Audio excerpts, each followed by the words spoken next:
Hold on, we're having a little bit of technical difficulties. We'll be right back. Also lowered it because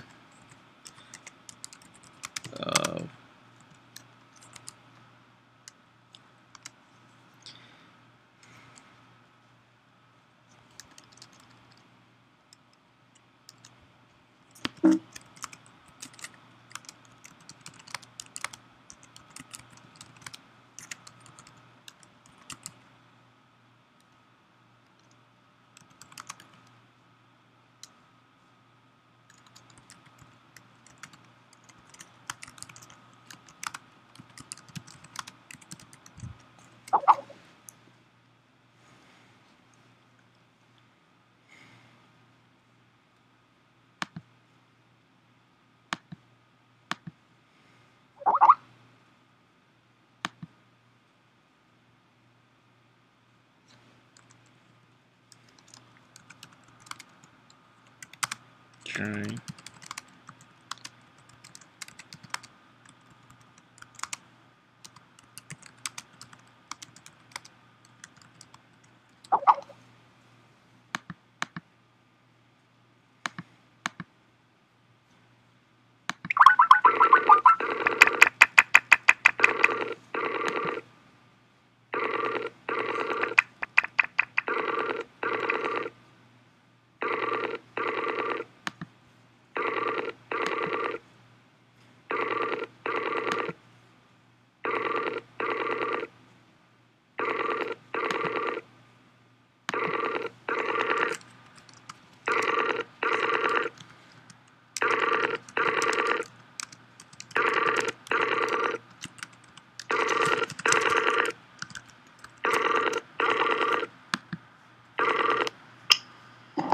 Okay, Cheyenne went offline for some godforsaken reason. I hope she can get back. She might be back soon. Pro did show some interest, but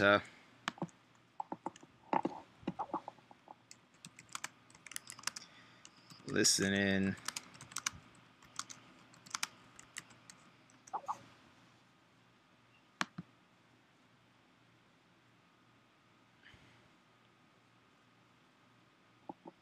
Okay, so Well, alright, let's assign each other roles first, though. Alright. Alright, should I be Batman? Or should you be Batman? I think I could do a good version of Batman. Okay, that's pretty good. I'll be Robin. I'll be Robin! Robin, stop being a faggot. Get all those tights. You put me in them. Because you're lucky. Don't judge me. I'm Batman. Yeah, sure, whatever, buddy. Yeah, whatever. Gee Willikers, Batman. We're about to do the entire Batman and Robin script. Holy shit, Batman. Just when you think that's it up. Yep. Batman. Batman. Why can't I be Batman? You're not. Shut up. You never get my calls anymore. I'm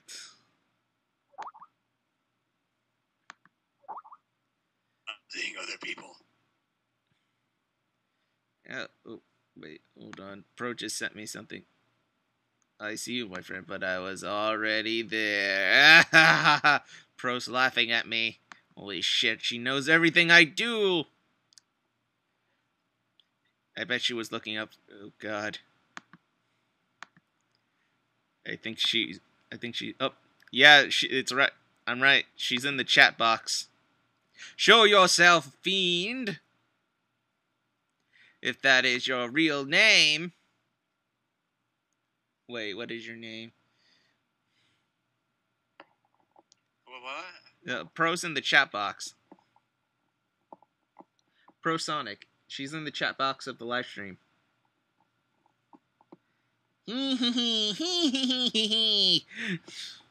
That's Pro Sonic's Mandark laughed, I guess. Pro Sonic is Mandark. Ah, I've been spying on you, Dexter.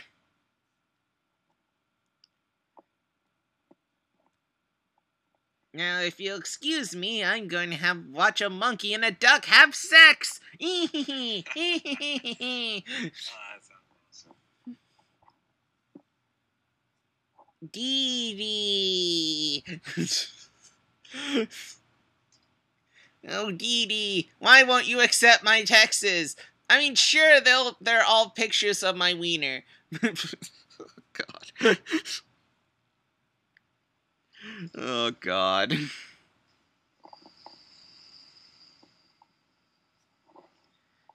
Dee Dee, please call me. Robin, come back to bed, sweetie. It's dark. Well, no.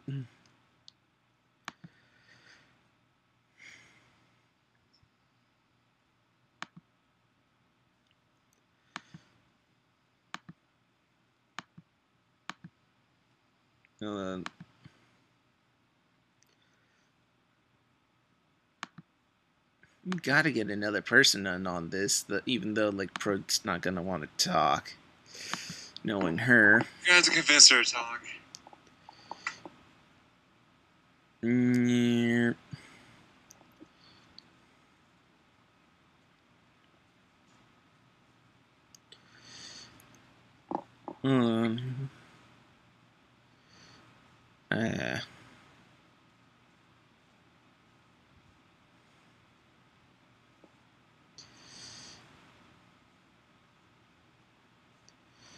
Oh, there's Colin. Let me ask him. Hey, dude.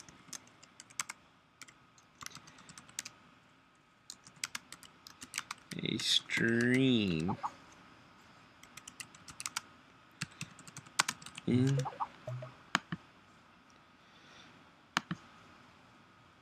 Oh, Pro's back. Get her back in here. Dee Dee. I'm Mandark. Why, genius! My voice is wearing a Mandark. Dee Dee. Nah, I can't do it anymore. We're trying to get Colin in on the call. Though most of my methods of trying to get people in on live stream calls are mostly, I'll just call them anyway. Boop. Yep, I'm the inconsiderate asshole. My life stinks. Okay, just kidding, but in the meantime, wish we can start. Oh wait, Colin's responding. Oh, Sweet. Let's even better. Yeah. All right. Hey, dude. Guess what we're doing? Well, not a movie. But we're reading the Batman and Robin scripts. Yes, with silly voiceovers. Okay then. Well, could we just hold off for a couple minutes though, because I had to feed my cat real quick. Okay, I'll send you a link to the script. Okay. See ya. Oh wait, no, that's the live stream. Well, I'll send you a link to the script and the live. No, there we go. Excellent. By the way, did you get the script? Did you get the script, Colin? Colin? Hello. Colin, Caleb, did you get the script? Yeah, I have the script. I'm looking at it right now. Both of your names start with C's. Next thing you know, Connor's gonna come in here. Next thing you know, Connor's coming in here. I'm gonna get all like C letter names, and I'm messing up your names. It's embarrassing. So I'm gonna confuse Caleb with Colin, Colin with Caleb, and Pro's probably still on here.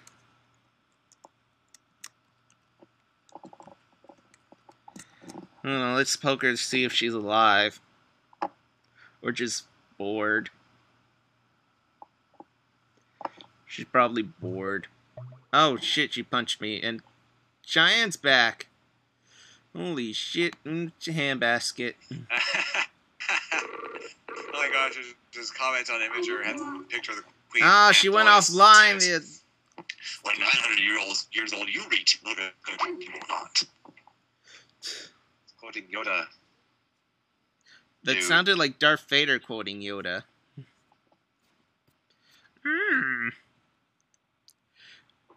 Oh, hello, young Skywalker. Pro punched me. Pro punched me. I'm back. Positive brew. Batman and Robin. That'd be good. Okay. Caleb will be the narrator. I'm Robin. Caleb chose to be Batman, but you can be Alfred. I'm Batman. You okay. can. Could I be if the commissioner is in here? Could I be him as well?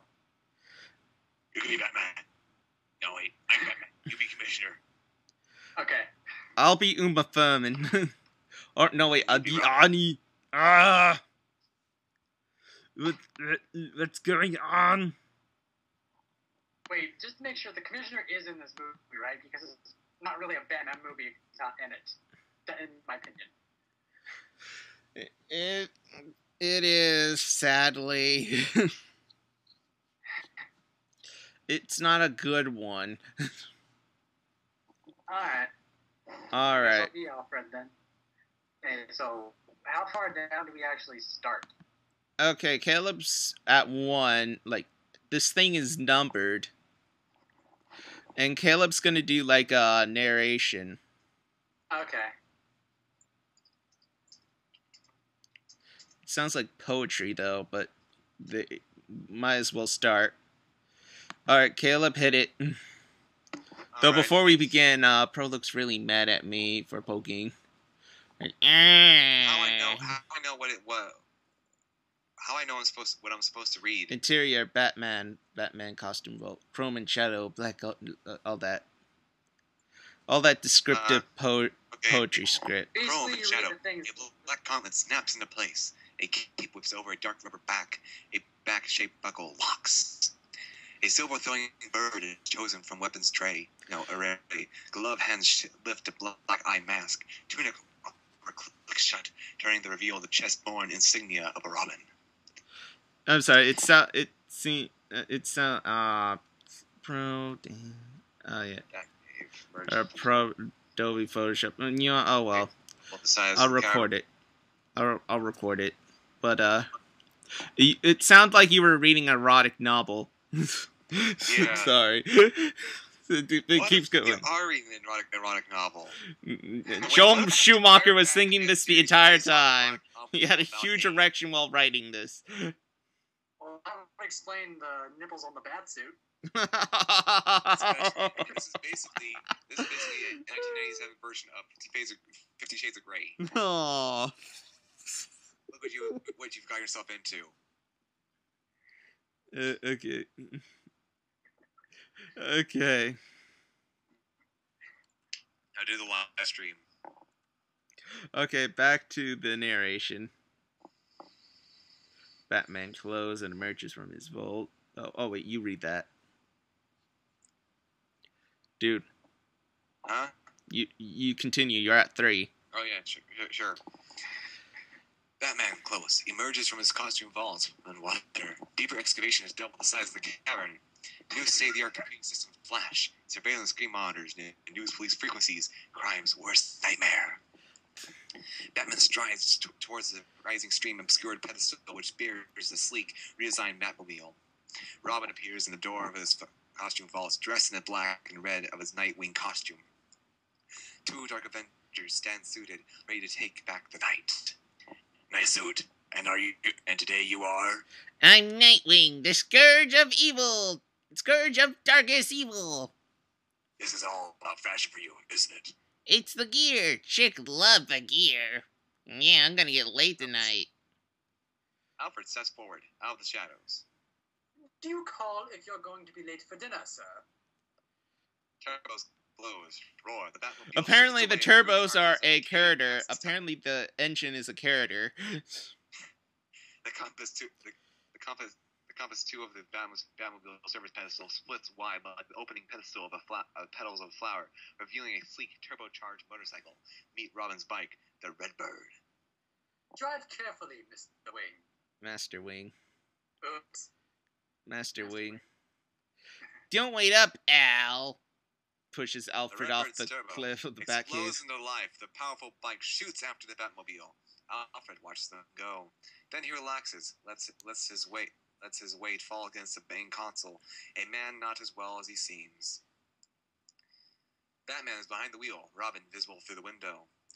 Temple-East cruisers frozen solid on the Gotham Expressway. Robin on his bike, data scrolling on his console monitor.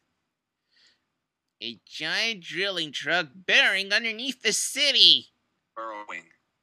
Burrowing underneath the city. Oh shit! I'm sorry, Batman. Don't hit me. The back of Wait, how do you know it's fucking Mr. Freeze? I don't know. It says it right there.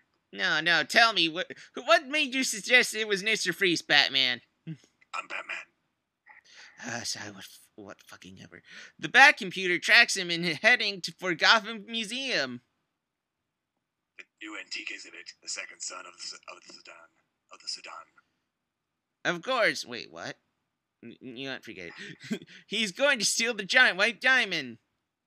How did I think that? He's going to jail because I'm Batman. Really, Batman? Batman. Okay. Can I just say, why doesn't Batman just... It would be easier if he just killed his opponents so they won't come back. Oh, no. Like, Here, Do you know why? I actually know why. I'm Batman. No. Here's the actual reason. It's a much better method of torturing your opponent. Like, beating the shit out of him, waiting till he gets out of the hospital and out of jail, just so you can do it all over again. You want to know why? Entrance screaming, "I'm Batman." Well, yeah, but they never learn. Which is great because I'm Batman. I can do this all day. Well, they're dumb like that. Apparently, when Batman was kneeing them in the head, apparently damaged a part of their brain. And then Continuing. Okay, I'm Stone sorry. Glass Palace set on the edge of Gotham Central Park. A giant drilling truck points up through the rubble of the shattered museum floor. Where is it? A great hall bearing the skeleton of a mighty brontosaur against a myriad of other exotic antiquities, all frozen. The case begins to glow blue, then white. The shatterproof glass exploding into 1,000 flying fragments. Racking through the storm of ice and glass across the frozen floor, past exhibits of Aztec ruins peppered now with frozen guards, up stone steps of a pyramid altar to reveal a silver-suited figure stands, bald head visible beneath a helmet, a high-tech bazooka in his hand. Mr. Freeze. The ice not. Who said that? Colin? I was going to be Mr. Freeze, but okay, you being Mr. Freeze. Escape to the base of the steps, two holding a moaning, shivering guard captive. Please show mercy. I don't want to be in this film. Freeze begins down the altar steps, a shimmering, terrifying god. I'm afraid my condition has left me cold to your pleas of mercy. I miss Arnie. Cryonic energy engulfing the guard, turning him to solid ice. He knocks him over, knocks in the guard's cheeks. Freeze closes now on the shattered case. Most of the audience leaves the theater. In this universe, there is only one absolute everything. Freeze swipes away the shattered glass and steel from the breeze lifts a tremendous diamond. Freeze holds the diamond high over his head, the light hitting the gem like a star. Batman Free falls into the room, hitting the brontosaurus and sliding down his neck, smashing Freeze with his feet, the diamond sliding across the frozen floor. Freeze. Are you gonna re-aiming his pistol? Never mind. Bat on ice, anyone? Batman kicks the pedestal high in the air, catches it. Did your mother tell you not to play with guns? Freeze cartwheels across the room, kicking the gun away from Batman, catching it in midair. You're not sending me to the cooler. Batman Freeze sighs fires. with disbelief. Batman fires. No, Freeze fires. Frat man. I'm sorry, just frat man. Woo! Freeze fires. Batman dodges the blast. Freeze takes him again. The front, Robin on the Redbird flies into the room. Batman uses the distraction. Flying kicks the gun into the air. Robin soars over Freeze's head, kicks the airborne gun to the altar atop the giant pyramid. Scoring, the crowd goes wild. I'm so important. Robin lands landing his bike sideways in a slide, knocking a precious vase into in midair. He grabs a statue, using it to whip around in the dismount. Batman catches the falling vase, replaces it as Batman skates beside him. The two heroes reach for Freeze. Grab the gem. Kill the hero. More Iceman hockey masks, sticks in hand, rush for the Cape Crusaders from both sides. It's a hockey team from hell. Freeze is racing towards the altar in his fallen gun. 6 guards rush in through a side door and swarm the unarmed Freeze. Mistake. Freeze begins wailing on the guards. It's a straight display of fisticuffs executed with unbelievable speed and precision.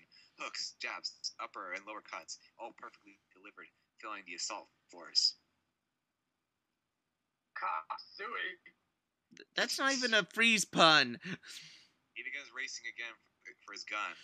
Batman and Robin begin a martial arts extraordinaire, blocking stick blows, punching and kicking the Iceman. The gem lays on the ice behind the wall of dancing Iceman. Batman and Robin grab 2 assailants, slipping between their legs, skates popping out from of their boots as they snatch the Iceman's sticks and trip the villains. Freeze is made to his gun. He turns, fires, creating an ice bridge to the floor. Caution, bridge may ice over. He slides down the ice bridge to the floor below, starts racing for his giant drilling truck. Batman begins skating towards Freeze. You get the ice, I'll get the Iceman. Robin skates through the thugs, double sticking, checking them wildly into the boards, reaches down and scoops up the diamond. Sweet. Does this mean I get paid? Freeze is racing towards his truck, Batman closing fast behind him. Freeze spins and fires. Batman ducks using his escape as an ice shield, deflecting the beam into a closing Iceman behind him, freezing the villain solid. Freeze disappears behind the giant Brontosaurus. Batman skates in the line with Batman, both heading fast for Freeze. Robin shows Damien. I got mine. Where's yours? Freeze fires his gun, freezing the leg of the mighty Brontosaur. What killed the dinosaurs? The Ice Age!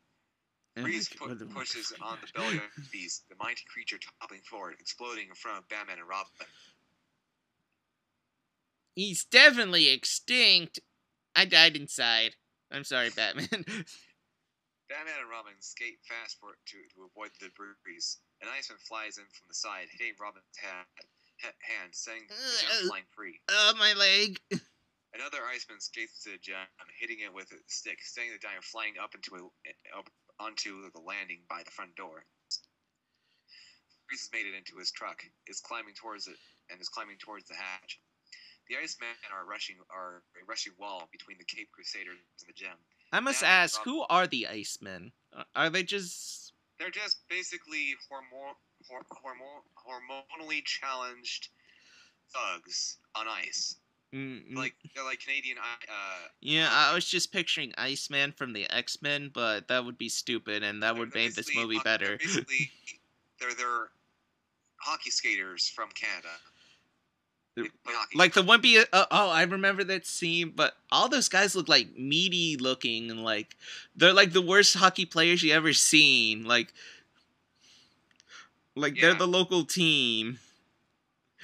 Batman and Robin skate towards the villain, pulling flagpoles from the sleigh as they are about to joust the Icemen. At the last second, Batman and Robin drive their poles into the ice, vaulting over the heads of the Icemen towards the landing and waiting the gem above. Freeze is climbing into the hatch of his vehicle.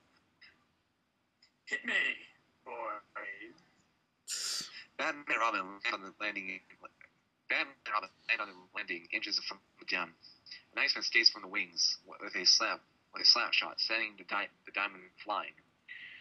The diamond hits someone in the eye, and perfect catch. Freeze. Thanks for playing. Freeze jumps into the cab of his giant delivery truck. The hatch starts to slide closed. Round of the thugs. I'll get Freeze. Batman leaps onto the banister, slides standing down the rails, and jumps, dropping into the closing hatch after Freeze. The joining truck. A bank of control panels are set inside the giant glass head of the drill. Batman falls in to find Freeze standing at the main console. Stop the insanity. I mean, look at yourself. What are you doing? Nice of you to drop in. Freeze hits a button. A tremendous roar. Meanwhile, in the museum, the capsule set on the end of an ejection cylinder blasts out of the joining truck, rising like a rocket towards the roof. Robin jumps on another banister, slides down, grabs a banner, and swings himself onto the side of the cylinder, clutching a porthole ledge and hanging fast. Meanwhile, back at the Gotham Museum, the capsule blows through the top of the museum, rocking towards the starry night sky above. Zooming in, Robin clings to the side of the rocket for dear life. Inside the castle, Batman is thrown to the floor by the powerful acceleration. Freeze stays upright, protecting his mighty suit. You were a great scientist once. Don't squander your genius on evil. I hate being lectured. Well, I'm Batman, nephew. Freeze throws Batman hard into the bulkhead, uses his pistol to freeze Batman's ankles and wrists to the wall in chunks of ice, and then magnetism occurred. Magnetism occurred. For they are the harbingers of your harbingers. Harbingers. Oh, that's how you pronounce the word? Okay. Yeah, harbingers. I never heard it before, so. Harbingers. Altimeter close, 10,000 feet, close up. 10,000 feet and climbing, closing up to the altimeter. 10,000 feet and climbing fast. Can you feel it coming? The icy cold of space. At 30,000 feet, your heart will freeze and beat no more. Back of the altimeter, 15,000 feet, getting closer and rising. Exiting the capsule, Robin has climbed onto the nose cone, is struggling against the acceleration, using his Batman to crawl towards the escape hatch. Back inside the capsule, Freeze steps into a glide wing backpack mounted on the wall. After you have frozen, your icy tomb will plummet back to Gotham. Freeze, you're mad. I'm Batman. This capsule will slaughter thousands. Freeze releases the door behind him, the sky whipping past beyond. Ain't it grand? Freeze well. Freeze leaps out into the night. Back in the night sky, Freeze begins to plummet towards the lights of Gotham below. Then he realized he forgot a parachute. A sleek wing. My extends legs. from his housing. Freeze angles himself downward in midair, using his glide wing to control his fast flight towards the distant city. Back in the console, the controls of the glass nose cone, the capsule itself, are all frosting over. The hatch opens. Robin drops in. I was just hanging around. Oh, my face. Around of the thugs. How about nice to see you? Clara's here to save your life, you son of a bitch. Robin pulls a laser from his utility belt. Flash melts one of his ice shackles. When we get home, we're having a little communication workshop. Robin Flash melts the other ice gauntlet. Batman is free. Wait. It says he metals it. Robin Flash melts the other ice gauntlet. Batman is stuck again. Is there bad spelling, or it's just me? It's bad spelling. Robin? Too bad. Is it cold in here? It's just me. I said my line, but I just made a twist, but oh well. Closing up to the altimeter. 2,000 and rising. Ice is forming everywhere. Go Got to make sure this rocket doesn't turn Gotham into a crater. Batman whips a bat-shaped charge, throwing it into the ceiling. An armed light on the charge flashes green. Now what? We call a taxi? Wait for Batman audience grabs a laughter. handle marked caution, explosive bolts. Robin smiles, grabs a similar handle on the opposing metal door. Watch the first step. Surf's up! Both pull the release handles, leading onto the capsule doors as the explosive bolt blows them into space. The bat charge light goes red. Back in the night sky, as the capsule explodes above them, raining falling debris. Batman and Robin skyboard on the doors down towards. Freeze is rocketing to Earth, the diamond in his hand. Batman and Robin race towards Freeze in the city below. And I still have no idea what the fuck is going on. I don't know where I am. Avoid skyscraper turrets and It's elevator 83. bridges as they follow in Freeze's wake. Batman swoops down. Where was I? Batman swoops down above. Oh yeah. Batman swoops down above the villain, pushing off the skyboard, grabbing Freeze around the neck, the diamond flying to midair. Robin maneuvers his way in a grand flip, grabs the falling gem. Whee! Freeze releases his glide pack buckle, dislodging Batman, the hero, and the glide pack, spinning away from Freeze. Batman dumps the glide pack, arcs back into his rushing drop. Freeze is descending fast towards the giant smoking chimney of a towering industrial complex. He aims his gun at the smoking torches and fires. The fast smog quickly covering the snow. The fast smog quickly covered with snow. Freeze plummets into the snow chimney. Batman and Robin drop into an ice shaft after the villain. Freeze fires his gun as he falls, slowing his descent by turning the chimney into a madly snaking tunnel of ice before him. Batman and Robin tumble head first through the layers of snow after the villain. They pull their back grapples and fire. They hit the wall and catch him.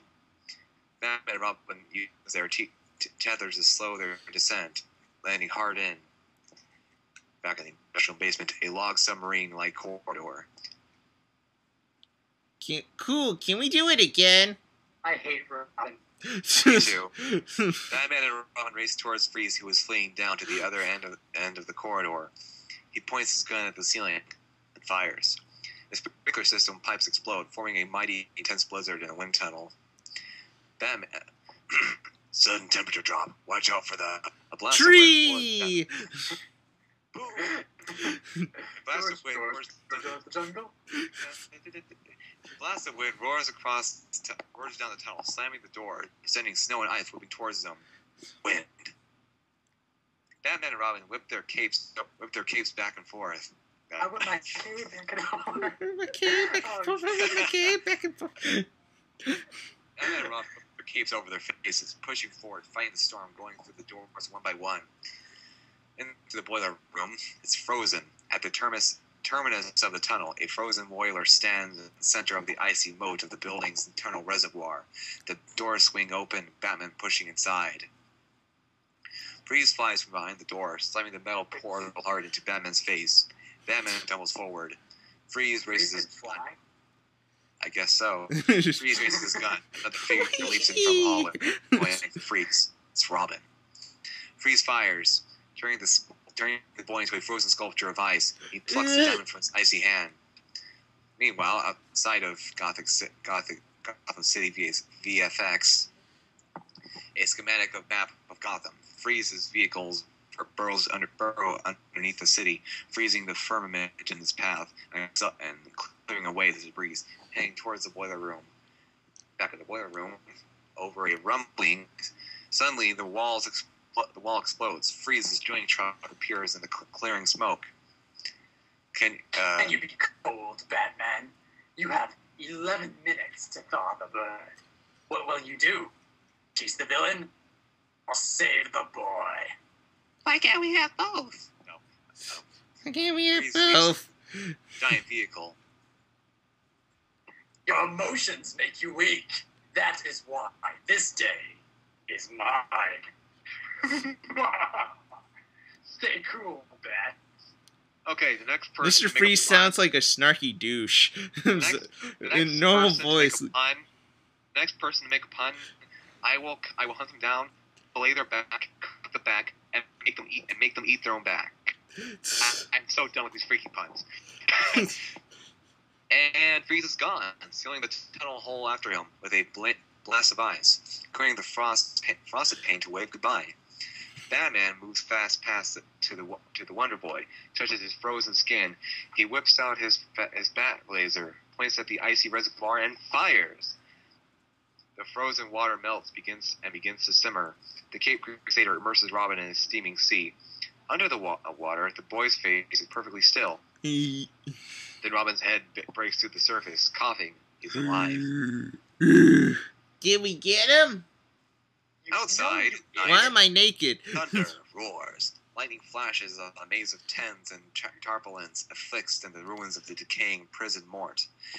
A for sale or lease sign is illuminated by a storm. Screen reads, meanwhile, somewhere in South American jungle, at a lab at night. Bunsen burners flickers, beakers bubble. Martha Stewart does Frankenstein. What? I don't even know anymore. Oh god. Honestly, lovely That feature sounds like an behind- awful porno. Like Martha Stewart does Frankenstein. And then suddenly the brain bleach market spurts up. So anyways, Pamela Isley, lovely features hidden behind glasses and bad hair, shape obscured by her lab coat, talks into a cylindrical micro recorder. I'll be Pamela. I want to be Pamela. I still have high hopes for the animal plants crossbreeding. Pam surveys the two lab tables. One table is a mass of plants. The other is covered with tanks of spiders, snakes, and scorpions. Tubes run from the lethal beasts into a jar of milky fluid labeled venom. More tubes run from the venom jar into the plants. One plant twitches as it receives the toxins. If I could only find the correct dose of venom, these plants would be able to fight back like animals. I'll have given Flora a chance against the thoughtless ravages of man. This is why poison ivy can't be taken seriously at all. Pam walks towards the source of the walls. The whales, a gothic prison door to which the tent is affixed. The portal is marked Project Gilgamesh. Personal note.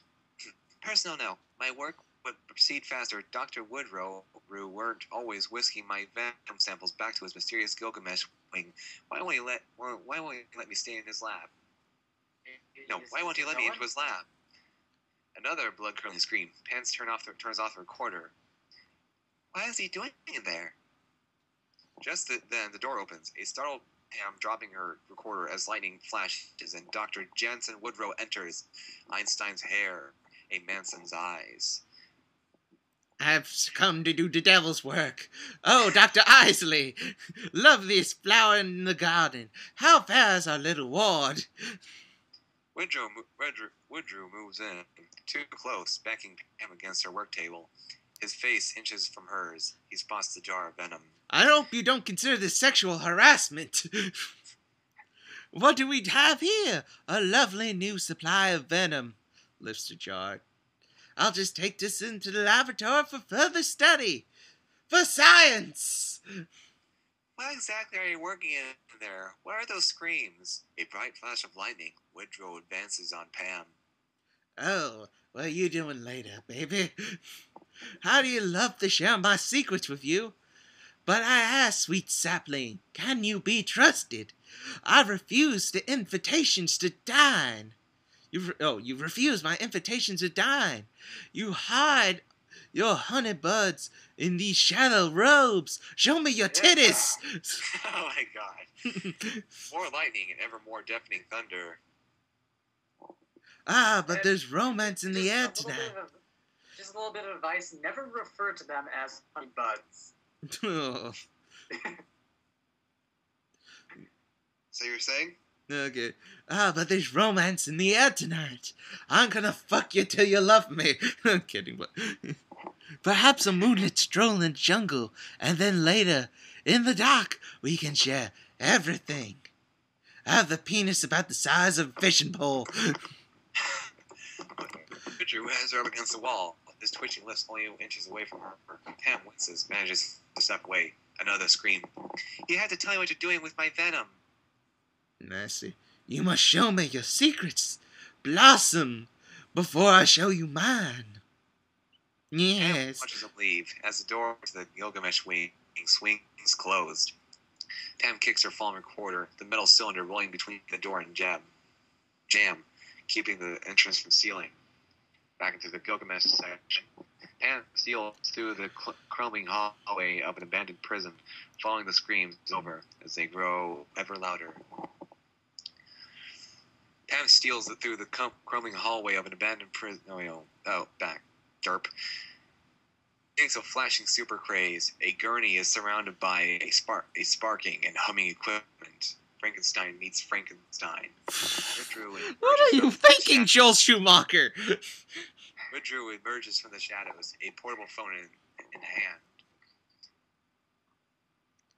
Ladies and gentlemen of the United Nations, League of Evil. Into a phone. I am a mysterious bitter. Yes, it's excellent. A small bridge arcs over the room, and an American general, a Russian commissar, and commissar, and a sheik and a dictator all watch from above. So wait, this is endorsed by Legend of Zelda now? I don't even know. No. Another question to ask: why is there an American general, a Russian commissar, and a dictator? Like, wouldn't the American general think there'd be something up? I know he's corrupt, but come on, wait, those are the enemy. What the fuck is it? What's the fuck's going on? Like, so continuing. I'll give you the future of military conquest. Yes. A scrawny prisoner in a too large tank suit is dragged. Steve Rogers. Tony and capos. It's like if Steve Rogers was sent to jail and shackled to the gurney. His bald skull is adorned with 3 surgically implanted ducks. I may present to you Antonio Diego, serial murder, serving life in prison, and soul-serving volunteer. Soul-surviving volunteer. And what a charmer he is. I gotta go. I'll be right back. Okay. Alright. We won't stop. We won't continue without you. This is going great. Yeah. Yeah, man, this is fun. Well, my family is at the movie watching Ice Age. Oh, that sounds fun. Yeah, they're at the drive-in theater, so it's a double premiere. They're watching Ice Age and Spider-Man. What? Oh, dude, you're echoing on my computer, but... I still echoing? Yeah, you're echoing. That is really strange. Well, I'm echoing from here, your computer. Oh. Or that could be Colin's. I'm not sure, but... I'm not getting any echoing on my end. It's probably Colin. Hold on. Shame on him.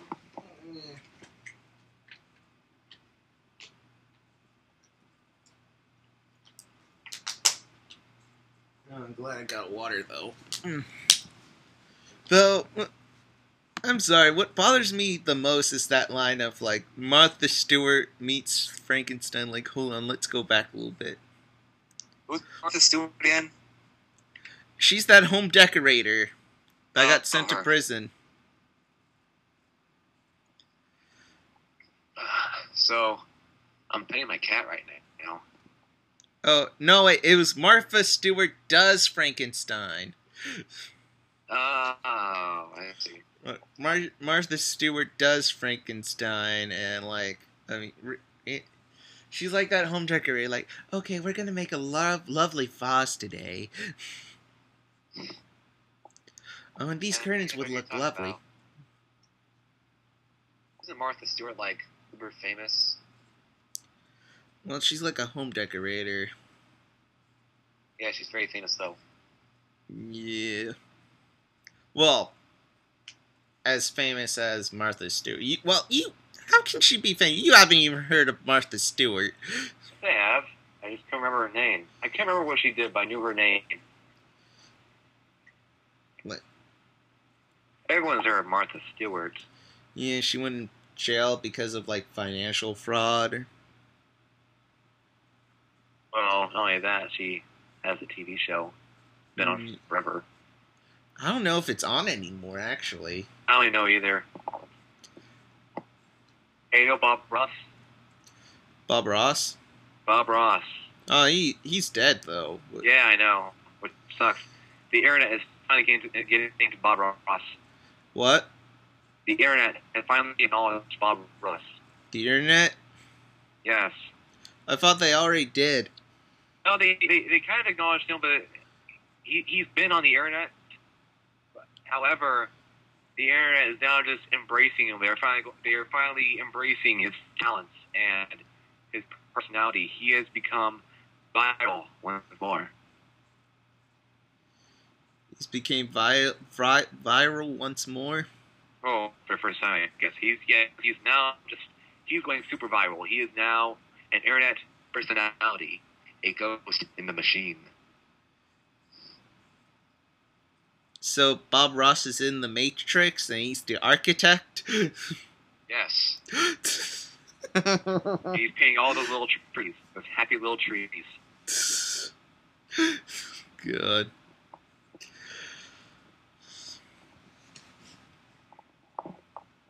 Yes. Oh, man. No, I saw that awful saying in my brain, like, Martha Stewart does Frankenstein. Oh, yeah. You know it can't end good. Wonder if I got any friends on Amazon that can join me.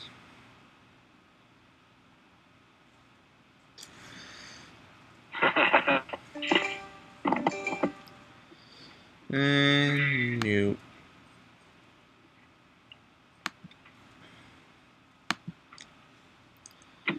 Withdrew. Is that Caleb? I mean, Colin? No, that's still me. Okay, you were just adjusting shit. Yeah. So, what else is there to talk about? Oh yeah, did I told you my review thing of Dragon's Dogma? No, I don't think so. Okay, I just finished the game. And you probably heard some news about the game itself. I didn't know that it existed. Other than the release, like, hey, we came out with this RPG, guys. I'm sorry it's last minute. Well, here's the thing. The story absolutely sucks. But you play it because, like, the gameplay's fun. Though I have a friend named Liz who plays the game, and she's all like, oh, the story's fine, it's not that bad. And like, Liz, it's an RPG. RPGs are supposed to have complex characters and all that. It's a role-playing game. You are playing a role. You are not random person who kills babies. You are the hero of the fucking story. In the game, I don't feel like a fucking hero. I feel like, douchebag Mo Baggins. Dude. What? You know Michelle Pepper? She's the voice actor for Apple Bloom, I think. Yeah. I posted on her wall, dear Miss Pepper, you should cover one of Tom Waits' albums. If you do, I will give you everything I own. She just bro-hoofed it. I knew she's gonna do it. Oh, that would be crazy. Though, like, hold up. I wonder if Connor is.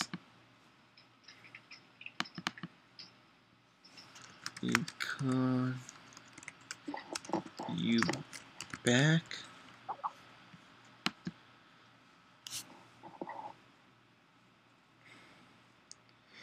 And oh shit, oh god, I read ahead a little bit, and they do mention super soldier serum.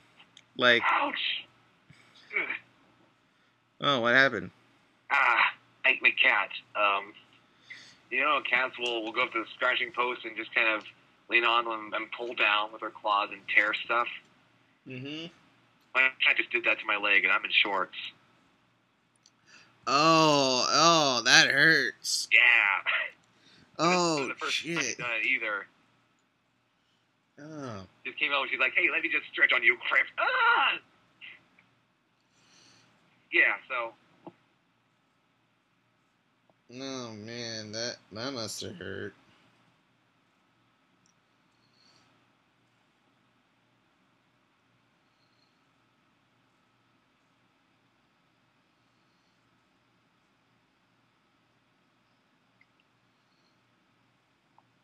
So apparently Obama agrees with the Chinese government about gun control. So, what? Obama has socialist ideals about gun control. And, care about this why? I have no clue.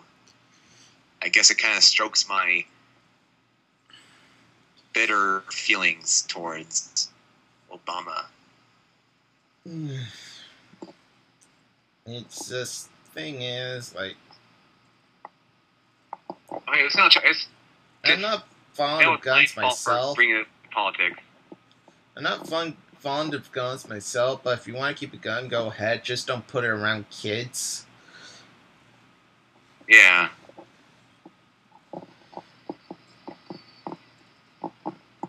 Though, like,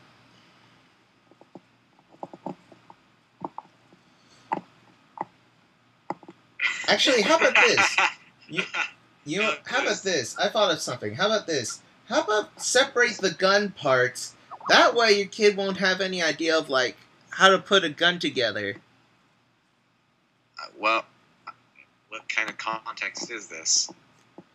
Like, you know how you, like, you can take apart a pistol, or, like, oh, wait, maybe it's not just for snipers, but, wait.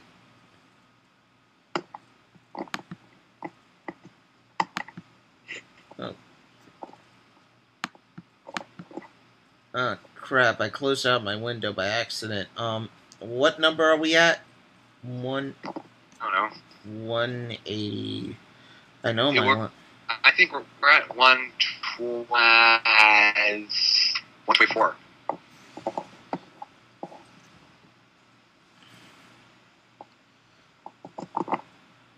Oh yeah, okay. Hold on, I gotta use the restroom, dude. Alright, fine. I'll be here. Alright, no offense. I have to use it.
Mofos. Hello? Hello?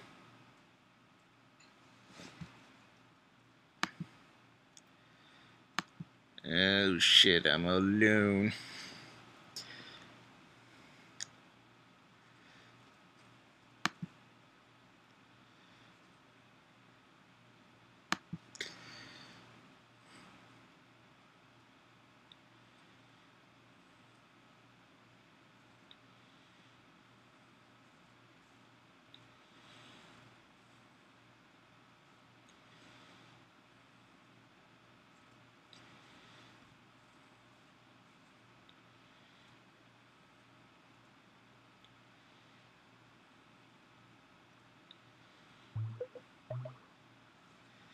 Oh shit, Haruka came online.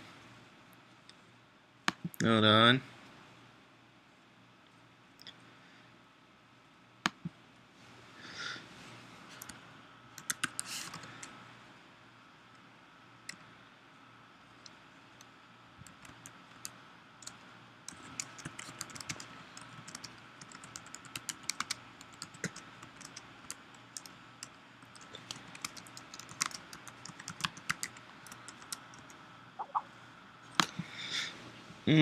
Good.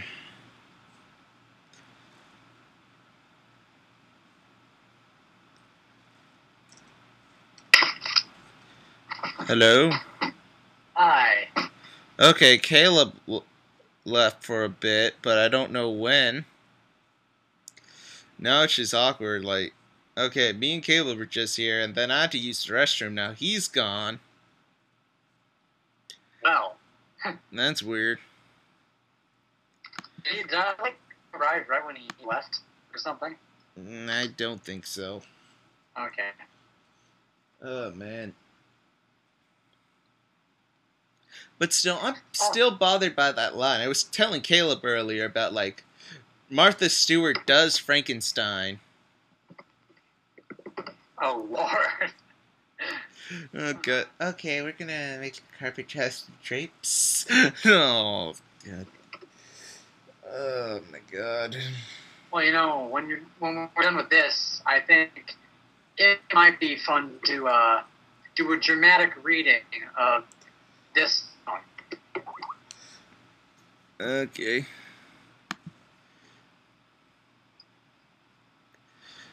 Hold on, let me see what you sent.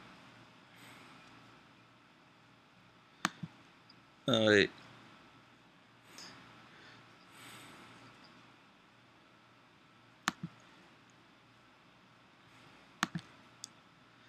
Okay, let's see. The dramatic reading of 1 week lyrics from Bare Naked Ladies. Yeah. Uh, Have you ever heard the song?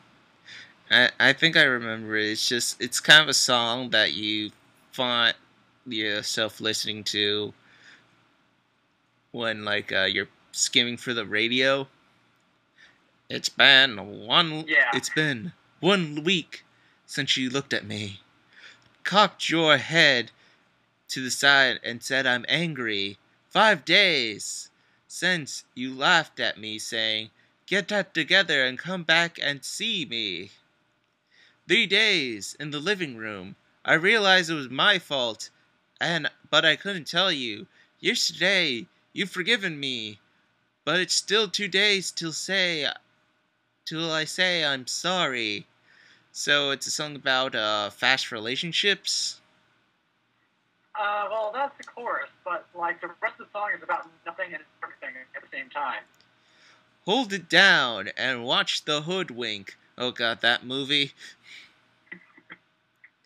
As I make you stop and think, you'll think I'm looking at Aquaman. Wait, what the fuck?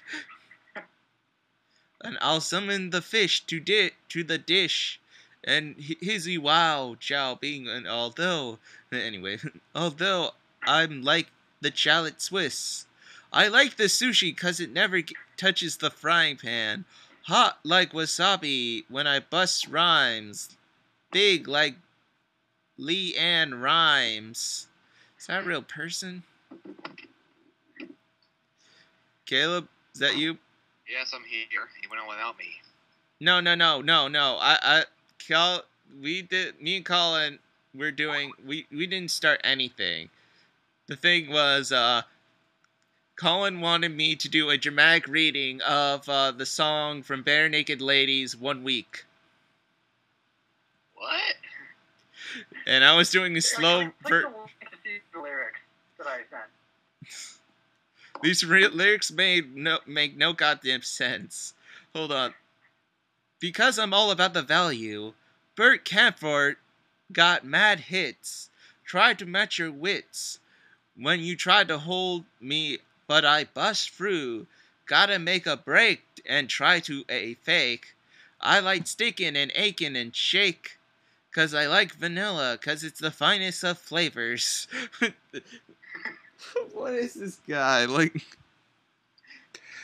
does he have ADD? A serious case of ADD? Gotta see the show, 'cause you know the vertigo is gonna grow, 'cause it's so dangerous. You'll have to sign a waiver. Now, I can't help to think if you're funny when it's mad when you're funny when you're mad, but I'm trying not to smile, though I feel bad. I'm the kind of guy who laughs at funerals. I can't understand what I mean. Well, you'll soon will. I have the tendency to wear my mind on my sleeve. I have a history of taking off my shirt and somehow... Oh man, this shit goes on. Yeah, let's go back to Batman. Well, my favorite line is later in the second chorus where they say, "Chicken China, the Chinese chicken. You have a drumstick and your brain stops ticking."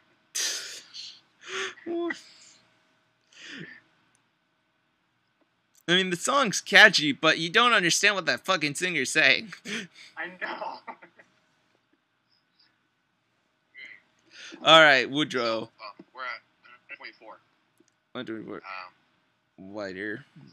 Pam slips in unseen, hides behind the stack of circuit boxes, watching as Woodrow lifts a jar of milky venom. Oh, it sounds nasty. The super soldier serum, codename Venom, patent pending, of course.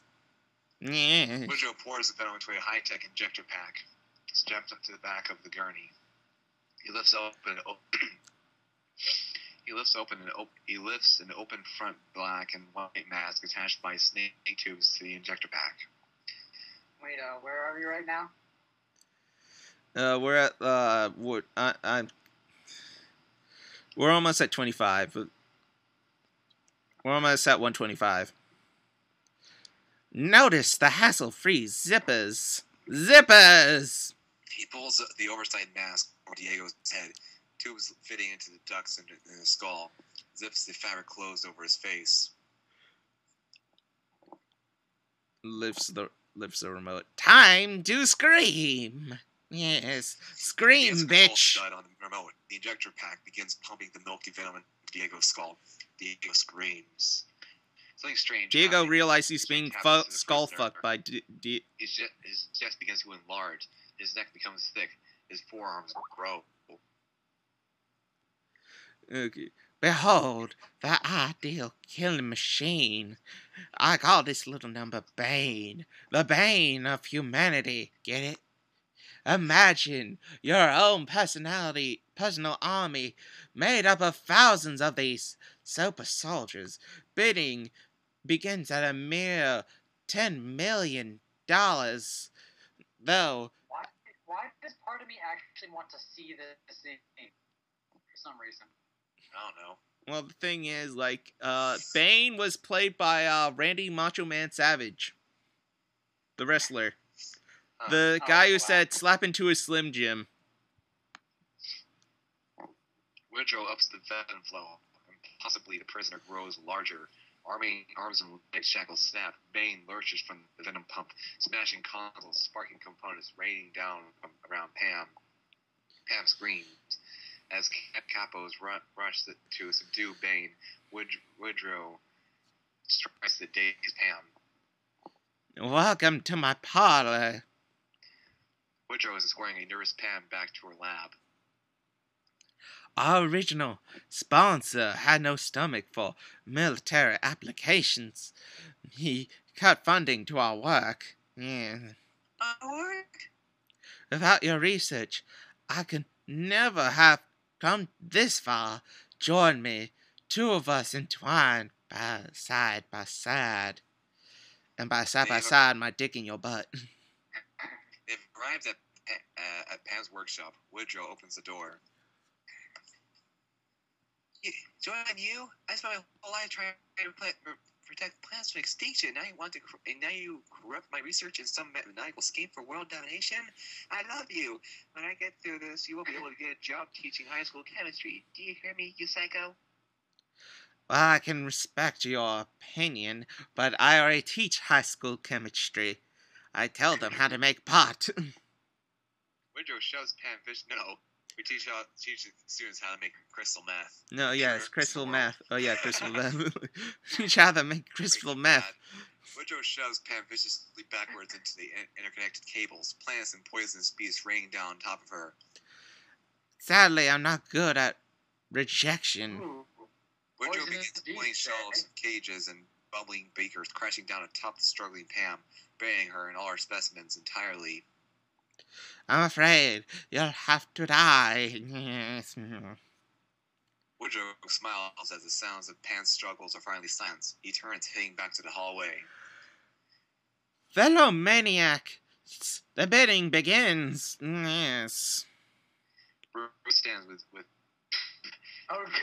Dick, now wrapped in a blanket, steaming mug in hand, watching the main monitor. Oh, God. Dick. University Labs security video 2 years ago. Screen closed. The image of a dazzling high-tech laboratory. A beautiful young woman, Nora Fries, lays on a gurney. A scientist works a bank of controls over a smoking vat of rock solution. Handsome, the intense gaze of genius the man Fries once was. Dr. Victor Fries, two Olympic Freeze. It's Freeze, but it's pronounced. It looks like Fries, but it's Freeze. Fine. I'm sorry. I'm a Batman fan. I fucking read the comics. I don't. Dr. Victor Fries.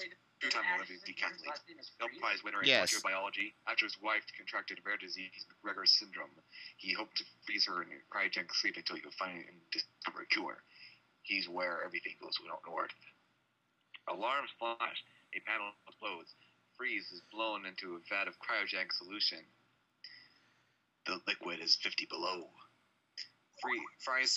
Freeze screams, engulfed in the midst of a cryonic solution. His skin is now frozen, bluish, his hair brittle, all but gone. No, wait, no, I'm Dick. That's good.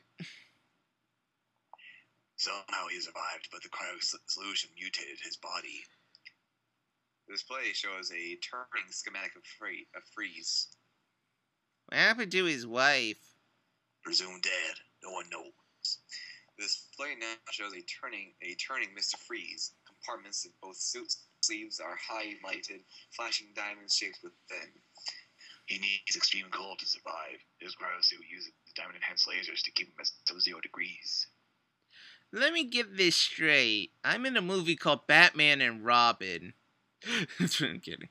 A brilliant citizen, disfigured by a horrible incident, reemerges as a psychotic supervillain bent on theft, revenge, and destruction. Destruction. Do you see a pattern here? This is most of your supervillains. Maybe it's sling in water. Bruce turns Dick's smile. Well, if it's the ice. Well, it's ice the Iceman wants.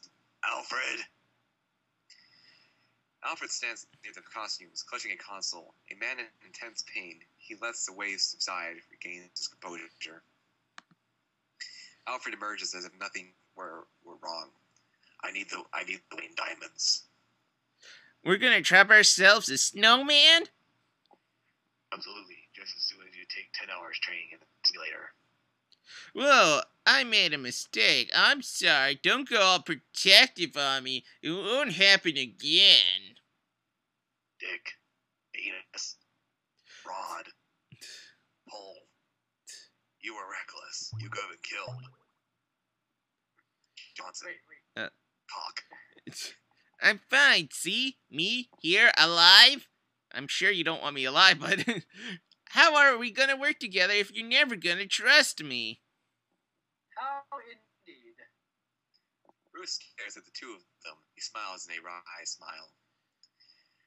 When did I become the bad guy? Bruce and Alfred travel the winding staircase that leads from the Batcave to the top of the house. He's overeager, impulsive. I can't trust him not to get hurt. Perhaps the truth is you don't really trust anyone. Shut the hell up, Alfred. Okay. Don't tell me you're on his side again. Alfred. Despite all your talents, you are still a novice in the faith of family. He follows the same end as you, but gets there by his own course. You must learn to trust him, for that is the nature of family. You step through a doorway into Alfred's quarters. Yeah! Oh, sweet. Oh, I'm gonna have Trust you, Alfred. Alfred seems oddly pained by Bruce's words. But I shan't be here forever. Bruce stares at Alfred a beat, but Alfred just smiles. Good night, Master Bruce. Night, Fred. Outside the way manor, in the hallway, Bruce exits his butt's room, looks to the end of the hallway. A younger Bruce, no older than 10, comes racing around the corner, trips, tumbling to the wood floor. Another figure steps up behind him. Alfred, decades younger, kneels by the boy, brushing off his... Oh god, they're in the Shining Mansion! Back to the scene.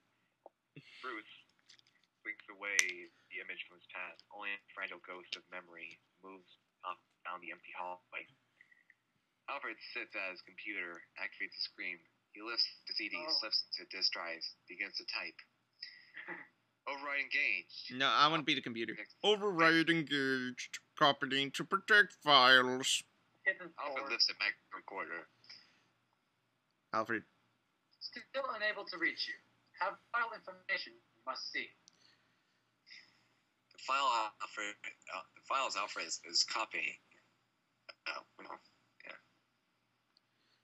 Batmobile design, Batsuit schematics, all downloaded onto a small disk. A full moon South American jungle. Complex. Woodrow stands at Pam's workstation, talking on his portable phone as he rifles through her research. Yes, sir, I'm pleased you won the bidding. Your supreme ruthlessness. We'll do the Bane's voice. Oh yeah! No, the new Bane voice. Arr. I was hoping to do Macho Man, but oh well. Oh yeah! Slap into a Slim Jim! Burst through walls. Well, I'm making final modifications on Bane right now. We'll have 1,000 super soldiers out to go by overnight mail. We're gonna put them in boxes with holes in them. How is that gonna work if they're fully sized humans? They're bigger than full-size humans. I know. So how are they gonna mail them? I don't know. So you get several Captain Americas. He hangs up, hold on a patch of ivy in the background, perfectly still. Suddenly, the leaves rustle as if they were being moved from beneath. Woodrow turns as a figure bursts fast beneath the brush. Magenta hair, chlorophyll green eyes, ravaged clothes, revealing the form of demeanor of a goddess. The woman who was once Pamela smiles, moving forward. Dr. Isley, Pamela, you look great, especially for a dead woman. I fuck dead women too. Yes. Hello, Jason. I think I had a change of heart. Her lips listen. She leans in and kisses him. Quite literally, I don't think I'm a human anymore. The animal plant toxins had a rather unique effect on me. It replaced my blood with ido. It itches. The skin with chlorophyll and fill my lips with venom. Leo begins to choke. He falls, clutching his throat.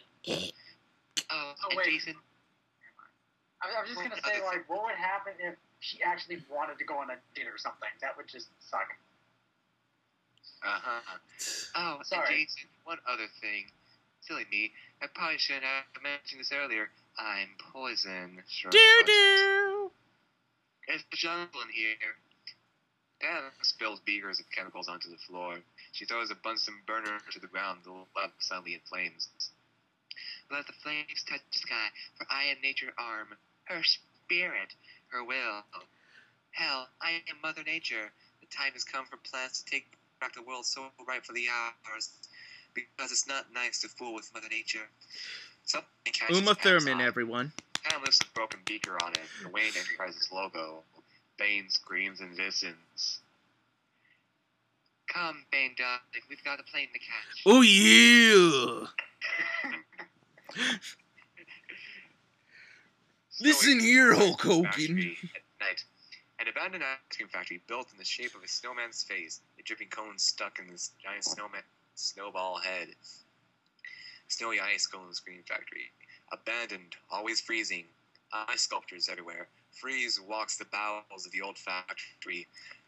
Icemen in parkas and snow bunnies eat frozen dinners, guffawing as they watch TV.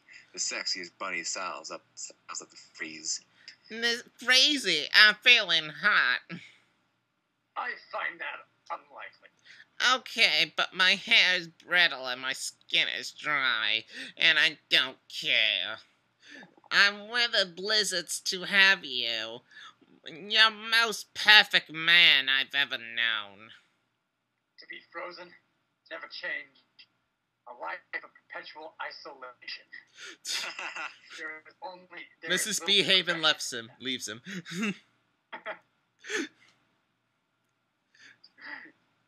What? Bushing plays it. What do I say if we turn up the heat? My pussy's You're skating on ready. thin ice. My passion thaws, my pride alone. Forget your frosty fremmy. My lips are wet and ready to get some frostbite. Oh yeah! Stick your icicle in me. Hop away, little bunny, before I cool your jacks.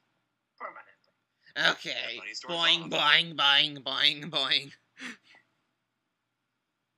I wonder how cold I can get my shower. Frosty. Freeze. Looks like Freeze is ready for a Faithful, cold Abe shower, Frosty. guys. Frosty appears by his side. Everyone is always having a good time, except me. Try as I might, I can find no pleasure.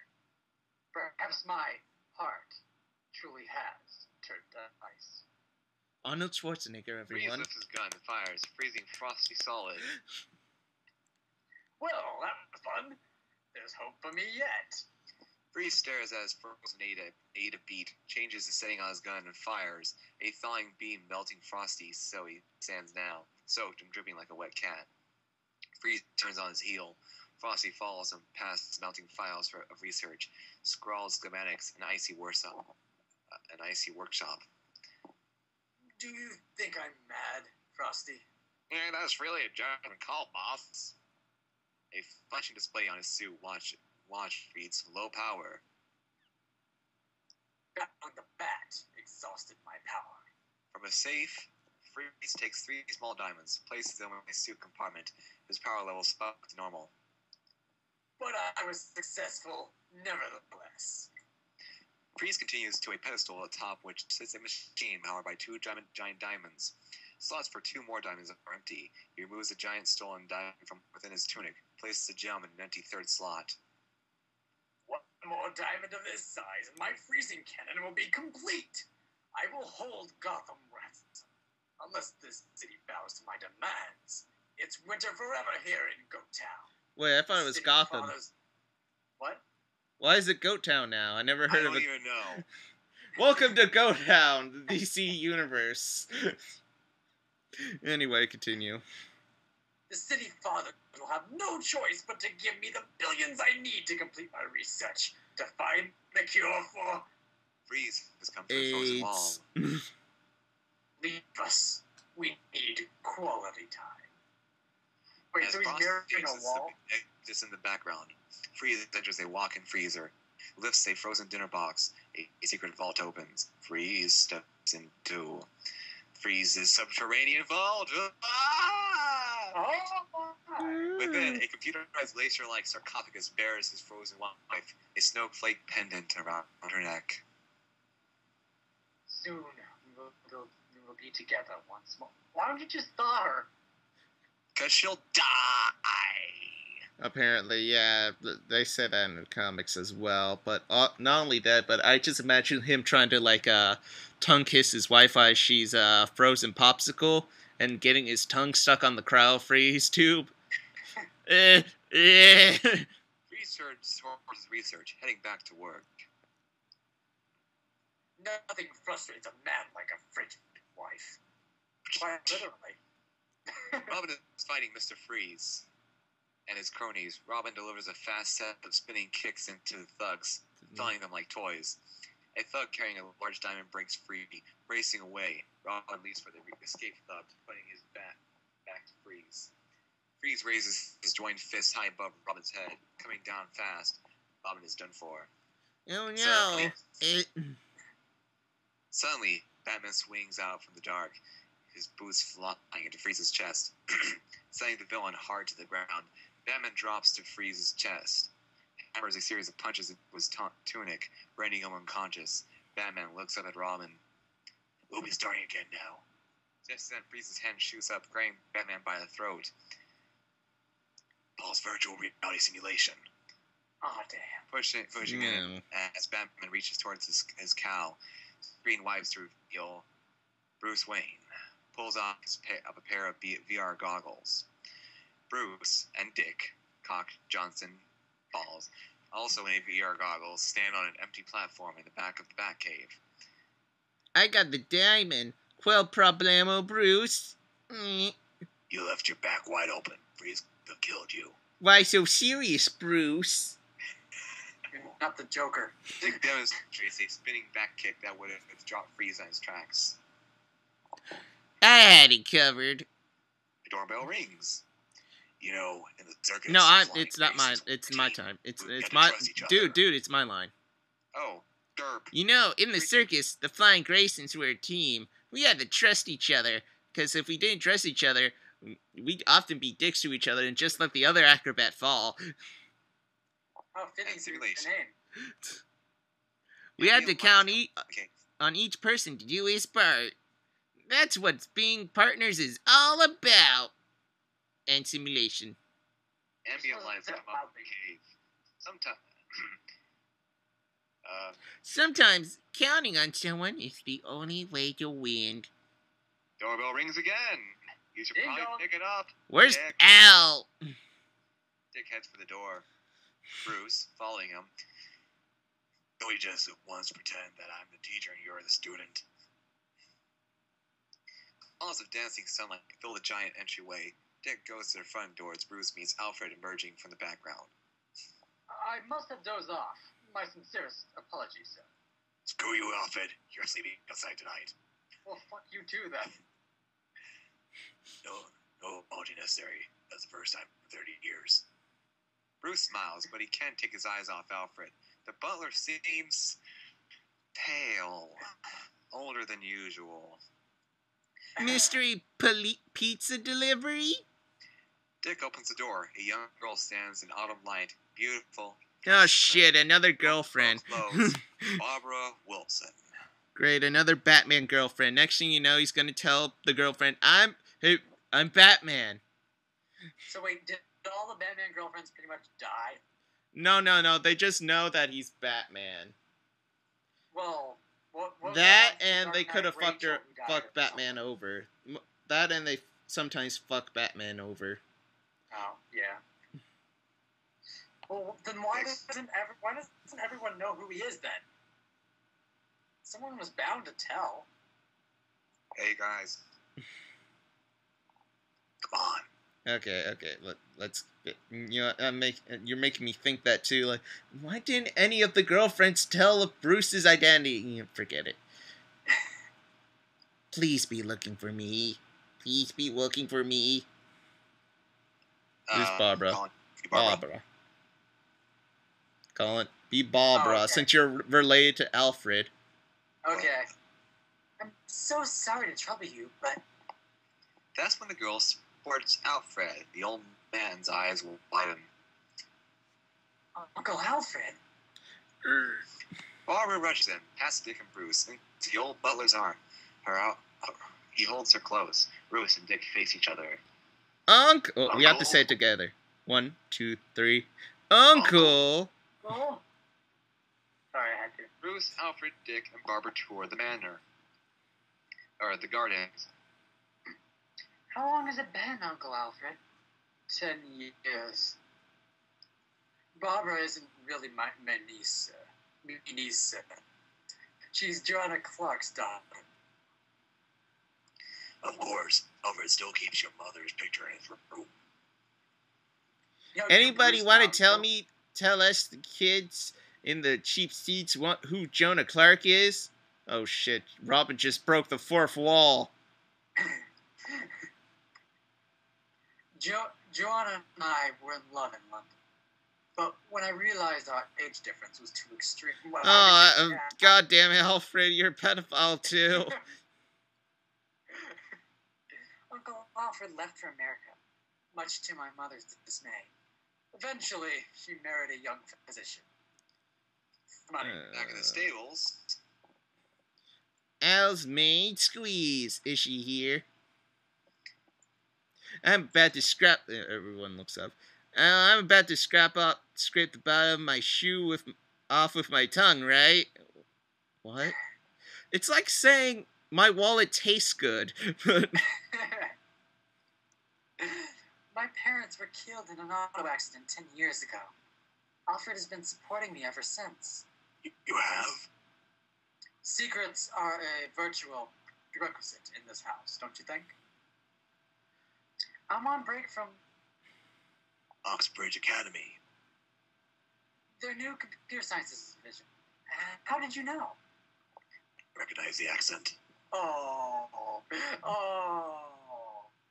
They have come to the Yeah. garage. A motorcycle sits out front. What is it? It's beautiful. It's a freaking bike, you twit. stop it! I'm trying to get laid. The way the sun catches Barbara, she looks like an angel. Yeah, she's okay. Nice tits, though. I mean, you can say that again. It's a competition. It's a race. No, what? No, it's my line. Oops. It's a I don't know. competition racer. Narration. I've been thinking it up. Maybe one day I'll show you how to ride. Oh You yeah. certainly will not. Oh no, those things frighten me. Well, I hope you all stay with us. There's a lovely inn just down. All this luxury really isn't my style, but On the bike. I'd love to stay. Then it's settled. Oh, I'm Batman. but sir, so much goes on. Don't be silly, Alfred. After all, she's family. And I'm Batman. I'm trying to dick your daughter. Oh. I can see Vintage DC-3 streams on the runway. Pilots descend the gangway. Gunnar Isley, dressed as a grieving widow, supervised. No, window. Creeping window. Someone misspelled this. Wonderful misspelling. Gunnar Isley, dressed as a grieving widow, supervises the luggage handlers. Debarkation of a coffin. Was she Lady Gaga? Well, then again, Uma And a Thurman man's was weird in coffin. that. Please be gentle. He's always been touchy. That was me. Oh. Whatever you say, lady. Anne watches the handler carry the coffin away. Walks across the tarmac. There with the baggage handlers as they bear the coffin to the terminal. Handler intimidating them. He's always been touchy, right? A giant fist crashes through this. Oh yeah! The handler just Left jumps your up. Slim Jim. Yeah, it was like this. Oh yeah! Hulk Hogan. A A giant Listen fish here, crashes brother. through the switching lid. The handler drops the coffin as a figure emerges. Bane, wearing his full costume, his injector pack strapped to his back. Bane lifts a handler. Wait, what? I guess, yeah. Bane lifts a handler, begins swinging him like a baseball bat, sending the other handlers flying. A limousine sits at the edge of the runway. A lone businessman approaches the waiting car. The driver smiles, opening the door. The businessman climbs in to find Pam, sitting sprawled on the back seat, showing no small bit of leg. There must be some... Oh yeah, call me to it. Alright. There must be some mistake. Silly darling, there's no need to pretend out in front of the driver. She grabs his face, kisses him passionately. She lets go. The businessman slumps to the seat. Dead. That hurts. In my case, it kills. The limo driver watches on. Suddenly, a hand reaches in, snapping his neck, drags out his body. Bane climbs into the driver's seat. Once around the park. You. Where you want to go to? Back in Alfred's room, the door is ajar. Just kidding, it's a door. I tricked you.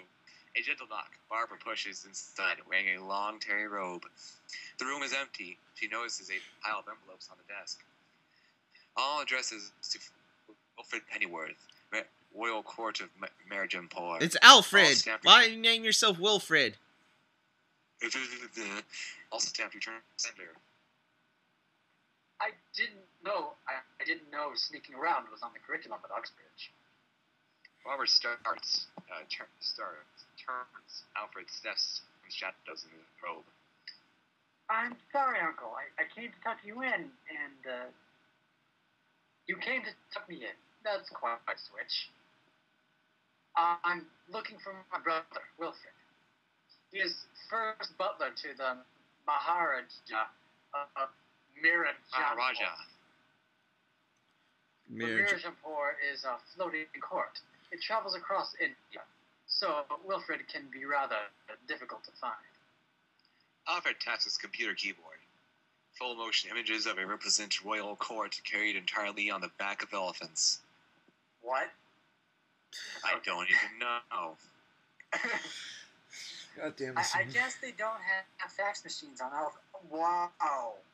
I hate that line right there. I thought it was the line of Martha Stewart does Frankenstein, but oh well. I hate her now. Anyway, I have been trying to reach Wilfred with no success. As one grows older, one nears family. You know, I'm willing to bet Alfred is going to be the only person in this entire movie who doesn't make a pun, and I'll be glad for it. That's good. It's good to see you again, Uncle. I've missed you, as I've missed you. No. Sleep well, child. Barbara heads out, closing the door behind her. Barbara walks to her room. She pauses, waiting for her light and her Alfred's door to go out. She then disappears inside. Barbara whips off her robe back and forth, back and forth, back and forth. I'm just gonna do that every time. With my cape back and forth, with my cape back and forth. Okay, anyway. Barbara whips off her robe. Underneath, a tight black leather motorcycle outfit. She begins pulling her on sleek black boots. Oh my gosh, she's a stripper. Or even worse, she's Catwoman. No, that was the second movie.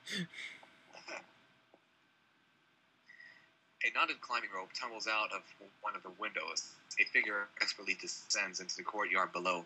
Turns, face now visible in the moonlight. It's Barbara! Kids collect matchboxes and matchbox and corgi. Billionaires collect real things. Barbara enters. Cloaked in the shadows, moves stealthily past the myriad cars until she comes to the row of motorcycles. She stops at a sleek competition bike, climbs on, pulling a racing helmet from her backpack. Expertly starts kicking the engine. Barbara rides through the open garage into the night. Freeze is standing.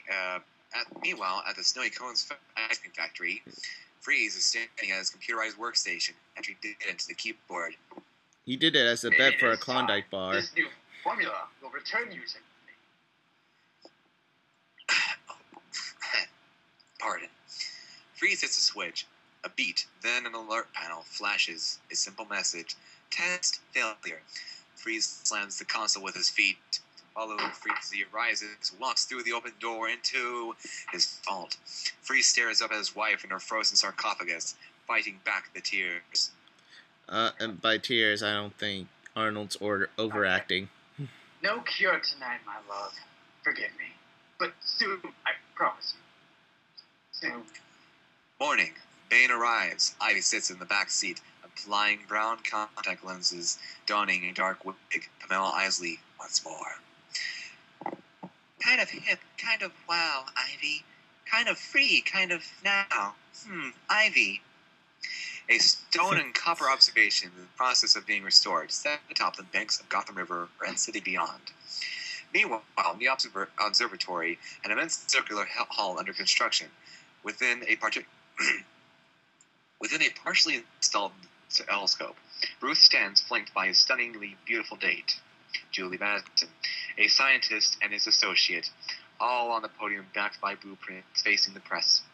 My father once told me that the only way to succeed was to pick our star and follow it. And so Wayne Enterprises donated the world's most advanced telescope to the Gotham Observatory Restoration Project. Perhaps this telescope will give future generations a chance to find their own stars. You almost sound Mr. like Wayne, Solid Snake. Are you Batman? Batman or Solid Snake? And then he's silent for a second. He's just like, I'm Batman. Oh my god, I have to kill all of you now. And then everyone died. Brucey, is this true about the new telescope? This new telescope can see all around the globe? Also, what does it need to see all around the globe? It's a fucking telescope, and how? Yeah, if you'll watch the monitors. A monitor bank closing in. A graphic of the Earth equidistant satellites in geosynchronous orbit are highlighted. I just read that. Oh my gosh, I'm so proud of You're myself. somehow smart for reading technobabble. I just pronounced geosynchronous right off the bat. Oh, wow. I don't know if that's technobabble, but Okay, scientist. Satellites already in orbit allow us to reflect light from the planet. On screen, a graphic array of lights is reflected from the satellite over Australia to a satellite over the U.S., and then beamed to a graphic of the Gothic-based telescope. From here, we'll be able to see the sky anywhere on Earth. Just don't point it at in my bedroom. oh god, oh god. Brucey, you and exquisite Julie Madison have been planning to go out forever. Also, apparently, we've been seeing you through this telescope. It's very creepy. Are you planning to tie the knot? You married me? No, I'm sterile. No? Oh, yeah, then she does. I mean is no plans at the moment. But soon, right? Soon. Wait, soon? Sooner or later, all relationships evolve, and can I get some help over here? Oh, you never learned to love me! Smiles, turns to the press. The very picture of composure. Bruce and I are lucky enough to be recklessly in love. That is mostly soon enough for us. For now. Yeah, he's MW. Folks laughed, charmed. Now, if you'll follow me, I'll show you the central control grid. The scientist and associate toured Julie over to the press around the telescope, leaving Bruce to confer with two of his abides. AIDS. Mr. Wayne. Ham, hair in a bun, face behind glasses, cloaked tape, frumpy suit, is standing behind two door guards. She doesn't have a pass, sir. Bruce smiles, waves off to the guards with a gesture. That's overly protective. You're not going to hurt me, are you, miss? Dr. Pamela Isley. What can I do for you, doctor? A research grant? A hospital wing? A better acting career? I already work for you. Actually, I already work for you, or did. Your arboreal preservation project in South America. Nah, I'm gonna go with the old one. Actually, I already work for you, or did, your Aboriginal project in South America. I can't remember what voice I did, gosh! Anyway, we got our support. Conflict of ideologies. Dr. Woodrow was a lunatic. I see you knew him. That lab was consumed by fire last week. Yeah, somehow he got in contact with a dictator and American general. I don't know how that would work. I have a proposal showing Mr. Wayne Enterprises can immediately seize all actions that toxify our environment. Bruce takes the proposal, scans it. Dude, do you need something to drink? Do you need something to drink? No, I'm good. I just can't focus on a voice. Forget the stars. Look here at the earth, our mother, our womb. She deserves our loyalty and protection, and yet you spoil her lands, poison her oceans, blacken her skies. You're killing her. You gotta stop it, you monster. You're killing her. You're killing her. Stop it! Your intentions are noble, but it is a fuel for heat. No coolants to preserve our food. Millions would die of cold and hunger alone. Accessible losses in a battle save the planet. People come first, Dr. Isley. The tour has returned. Pam turns to the press, begins the soapbox. Mammals! So animals! Mammals! Smacking their towers of stone and glass. A day of reckoning is coming. The same plants and flowers that saw you. You almost sounded like Dr. Evil. What? You're almost sounding like Dr. Evil, dude. $1 million. The same plants and flowers that you saw crawl blind from primordial soup will claim this planet. Earth will be a garden again, and somehow, some way, I will bring your man-made civilization to its knees, and there will be no one to protect you. Pam's tirade is so extreme, folks around her begin to laugh. Ah, you must be new in town. Gotham City, Batman and Robin protect us, even from plants and flowers. I don't know how they attack people, but one day in college, my roommate was attacked by a 4-leaf clover. How can you explain that? You know, Plants vs. Zombies. Oh, yeah. I'd like to meet them. Bruce nods, and an aide hands Pam an invitation. Batman and Robin appear at the flower ball. Huh. The Cape Crusaders are helping us auction off a prize diamond to raise money for Gotham Botanical Gardens. Just a few mammals doing what we can for our world's plants. So, Brucey, will delicious Miss Madison be your date for the flower ball tonight? Tell me, billionaire, would you warm faster to my pleas if I looked more like Miss January here? Although the Wayne Foundation is hosting the event, sadly I will be unable to attend. Thank you all. Good day, Doctor. Pam watches them go, trailed by the press, appears at her invitation. Batman and Robin, militant arm of the warm-blooded oppressors, animal protectors of the status quo. First, I'll rid myself of the fur and feathered pests, and then Gotham will be mine for greening. Nora and Victor. Right. What? In the comic book, was she really this environment friendly? Well, she hated people she liked plants more than people, but she didn't overact this much. I mean, hell, she was more interesting in the animated series than anything. Okay, well... Hell, she even dated dated Two-Face before he became Two-Face, Harvey Dent. I know, but things that strike me as odd is that every villain that undergoes some sort of transformation, they always become evil when they're not at first. But in her case, there's nothing that should have really changed her way of thinking. It's more of like a mutation she suffered or something. I don't know. Pissed with humanity. Anyways, Nora and Victor Freeze kiss at their wedding altar. The video images change to show the couple playing with a puppy. Nora laughs as her husband crowds beside her. He exits the frame, hands her something. Who's Frosty? What? Who's gonna be Nora? Oh, Victor, it's so beautiful. Nora holds her snowflake necklace up for the camera, places it around her neck, smiling up to the warm summer sun. Poltergeist reveals Freeze sitting watching the images on the screen. Excuse me, sir. Excuse me, Chief. I got something here you might want to see. Frosty stands in the door, newspaper in hand. Without shifting his gaze, Freeze lifts his freezing gun, fires. Frosty freezes. I hate it when people talk during the movie. Freeze continues staring at the screen. Finally, the happy images are just too much for him. He fires his gun at the screen. Is the picture exploding in flying shards of light. When it's supposed to freeze it. Okay. One more diamond, my love. One more. Okay, this voice is kind of hurting my throat. I'll try to keep it though. You could get some water, dude. Yeah. Alright. I'll be right back.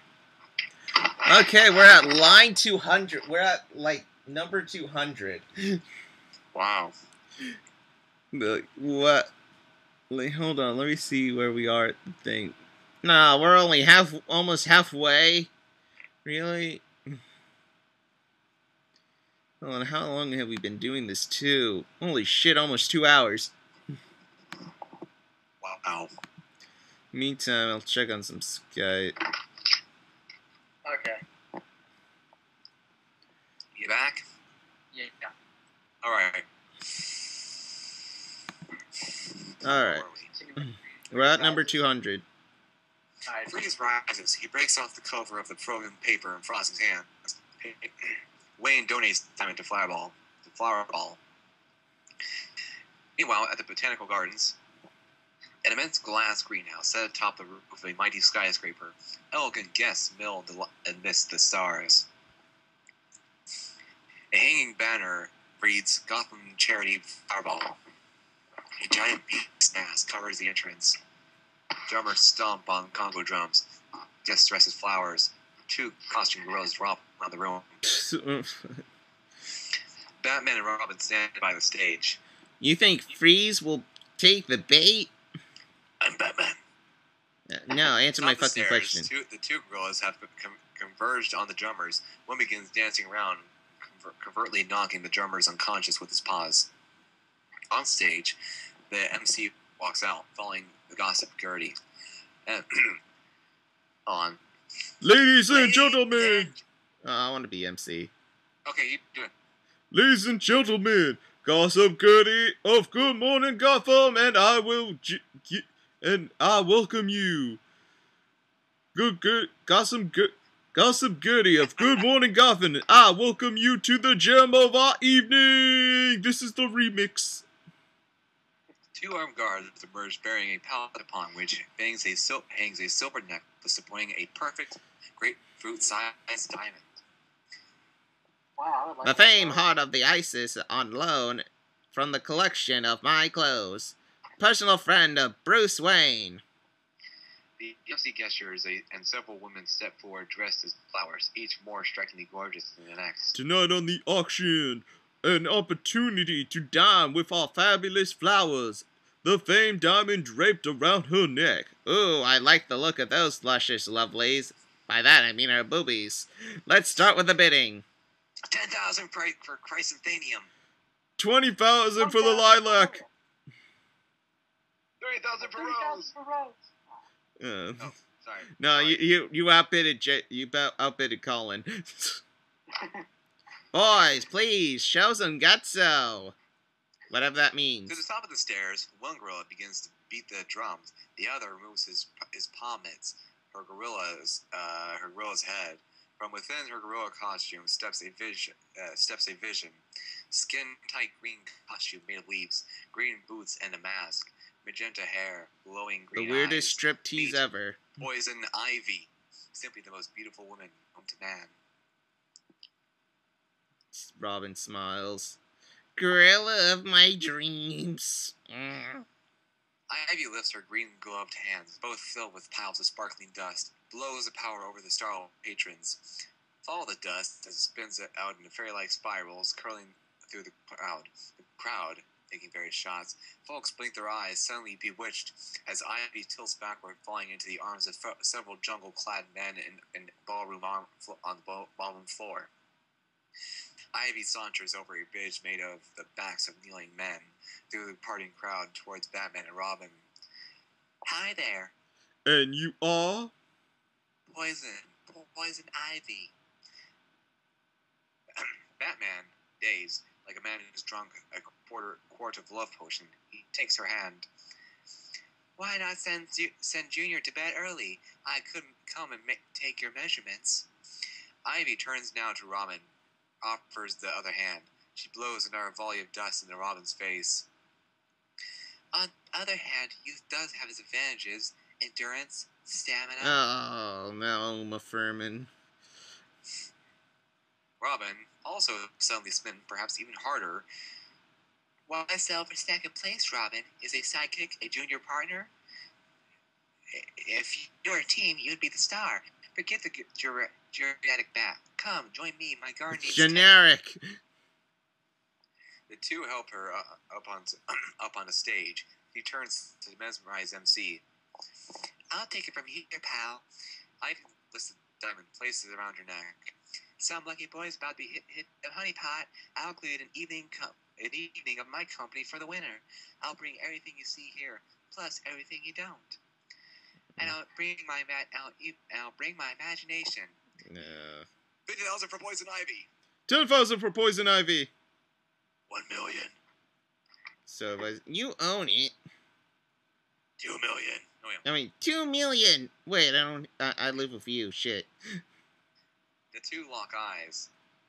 You don't have 2 million. 3 million. I'll borrow it from you, I guess.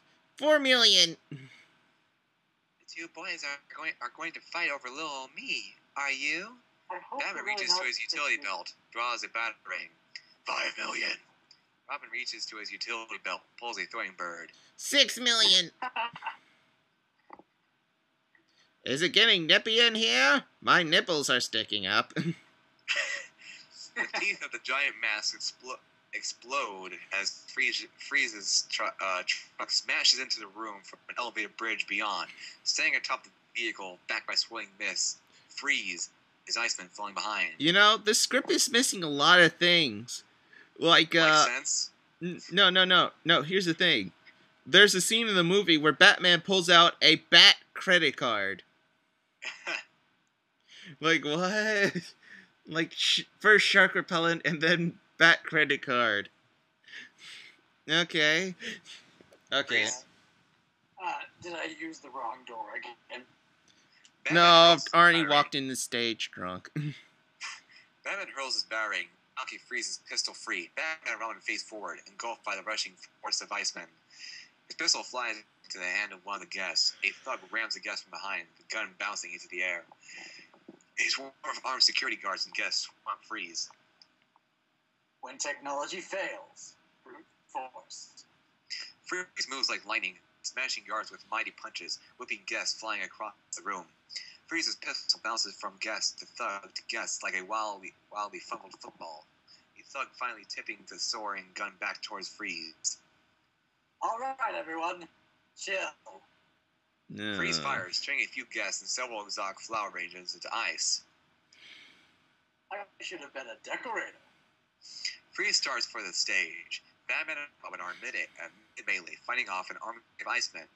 Batman smashes one thug 3 times in the chin. Robin does a spinning sidekick to another approaching villain, then ducks, sending one villain crashing into another. Batman grabs a thug, throws him back to Robin, who punches him back to Batman, and punches him back to Robin. Both punch him simultaneously, the thug flying back through the air. They begin fighting their way towards the stage. Freeze climbs onto the stage to face Poison Ivy. Let me guess, Plant Girl, Vine Lady, Miss Moss. Listen, Captain Cold, so maybe, even though Silver went out in the 70s, but those boots are unforgivable. What is it with men? I'd love to stand here all day and exchange fashion tips, but I'm kind of pressed for time. So hand over the diamond, garden gal, or I'll turn you into mulch. Ivy pulls a handful of dust from her belt pouch, blows towards him. The dust rolls around his helmet. Ivy frowns. Pheromone dust, designated to heat a man's blood, doesn't work in the cold heart. Now, if you please. Freeze extends Thanks for reading my line. I didn't notice. Alright, continue. Well, if you insist. Ivy hands on the diamond. Clever, though. Clover. Just then, one of the thugs flies across the room, smashing into the back of the stage.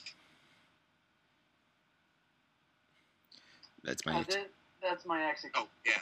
That's my execute. Oh, he's reading from the script. Freeze races for his truck. Batman and Robin dispatch the last Iceman, making for the stage. Batman to Gordon, "You have 11 minutes to thaw those gas, Commissioner." Batman and Robin race after the escaping Freeze and his men. Ivy stares after them. She lifts a small souvenir, a tiny glass globe that says "Welcome to Gotham." She sinks the bauble, the tiny sea within, suddenly covered in snow. Gordon appears behind her. Who's going to be Gordon again? Oh, yeah, Commissioner, okay. Miss Ivy, you just met one of the most sinister men in Gotham. That's no man. That's a god. Gordon moves off as the second gorilla arrives on stage, removes his mask. Bang. Can you dig it? Enough monkey business. We've got work to do. A giant statue stands amidst Gotham's skyscrapers. Closer in, Freeze is in his ice truck. Two crony trucks behind him race up the interconnected bridges that cross Gotham's skyline. Freeze inside Freeze's truck. Gothamites veer their cars off the roadway in his path as Freeze spots the statue. He reaches for his dashboard. Freeze is a flashing gun-shaped button on the dash. A giant freeze gun on top of the truck fires. The statue's head freezes the neck of the giant figure, exploding in a storm of ice. Freeze's truck swerves off the road, leaping through the hole in the statue's neck and racing onto his shoulders. His crony trucks follow, all racing away down the statue's arm. The Batmobile and Redbirds follow in close pursuit, blowing through the hole in the statue's neck. Batman, inside the Batmobile, Batman, seeing the Freeze vehicles are heading towards the hand of the statue, Batman hits a button. Up in the monitor, flashing schematics of the various trajectories of the Freeze vehicles and their imminent jumps from the hand, over the abyss of the city to the lower rooftops beyond. Pull back, you can't make the jump. Yeah, I can make it. Back of the statue's arm, Wee. the Batmobile is shooting down the arm, with the Red close behind. Pull back. I can make it. They take a turn, go back. Robin choosing overtaking the Batmobile. Redbird control codes. Monitor closed. Schematics to Redbird flash. Disable engine. Robin's engine warning light goes on. The motor begins to die. The abyss is coming up fast. Oh, you're Robin's self-anal prick, Batman. You're a prick, Batman. I'm sorry. I love you, but you can be a prick. Freeze and his crony split towards the separate fingers. Super thrusters fire. Freeze's truck clears to jump, landing on the sloping roof on the other side of the abyss. His crony trucks follow, taking different fingers, flying into the air towards the roof just beyond. Not enough, not high enough. One crony truck blows into an elevated billboard, the other exploding into an opposing building. Freeze's truck hits the roof, brakes screeching, spinning to 180 degrees. His freeze gun now pointing back at the abyss. The Redbird slides dangerously close to the end of the finger of the abyss below, and the abyss below, finally coming to a halt as the Batmobile rockets its engine and roars past, flying over the chasm. Robin stands on the fingertip, shouting into his rage into the night. Yeah. No! Batmobile soars over Batman, you dick! Freeze's truck. Freeze? Alright, it's a cold towel. Freeze hits the flashing gun-shaped button on dash. The freeze gun fires its deadly blast, hitting the Batmobile. Robin watches as a flying Batmobile begins to ice over from Freeze's cryonic blast. The controls are frozen. A monitor flashes. System failure. The windscreen is covering with ice. The Batmobile is falling across the abyss like a frozen sculpture. Suddenly, the windscreen explodes as Batman is catapulted through the glass like a torpedo, flying into the air high above the busy city. The frozen Batmobile drops to safety of the rooftops on the other side of the abyss. Batman flips, angling down, whipping his cape back and forth, back and forth. It is like the wings of a giant dark angel, riding the urban winds in a racing glide towards Freeze's trucks below. The shadow of the Batmobile. Does anyone know why the word whipping is capitalized there? Because they want me to sing the song. No. The shadow of the Batmobile that falls over the open cab of Freeze's truck. Freeze. Uh-oh. Batman's cape extended, soars directly over the cab. Batman smashes through the glass driver's dome, wrenching Freeze out from the cab and soaring towards the lower rooftops. Batman stands in the moonlight, his stunned Freeze rolling out of his cape, diamond still in hand. I'm putting you on ice. The Moonlight Mansion sits on its cliff top, perched above a river, pushed in as a portion of the cliff burns away to reveal the Batcave. Bruce and Dick argue. Bruce and Dick argue. Yeah, I just said that. Dick, go. Okay. Dick. I could have made the jump. You could have splattered your brains on the side of a building. Yeah, I could have, but you did it. I did it. This is no partnership. You're never gonna trust me. William's a good cop. Trust you? You can't even put your head on a job. What you think about was poison ivy. You can't just stand that she might have wanted me instead of you. My dick's bigger. Isn't that the idea of friendship, isn't it, Bruce? You want to have everything. Your house, your rules, your way or the highway. It's not Batman and Robin. Not Robin and Batman. I'm sick of it. Dick is back in Bruce's face. Yes, my rules. My rules that keep us alive. And if you want to stay in this house, then on this team, you'll abide by them. Alpha is completing a cassette tape. Yeah, I can't. I'm sorry. It's just I don't. Why isn't Alfred doing anything about the domestic abuse? Domestic like. Like Batman tries. Batman thinks he's the boss and everything. And I guess Alfred just kind of steps. You know, I remember a line in the movie saying, "This is why Superman works alone." Wait, you let me have like a super dog?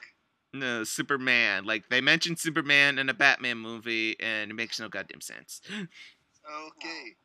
Anyways. I have tried every address I know for you.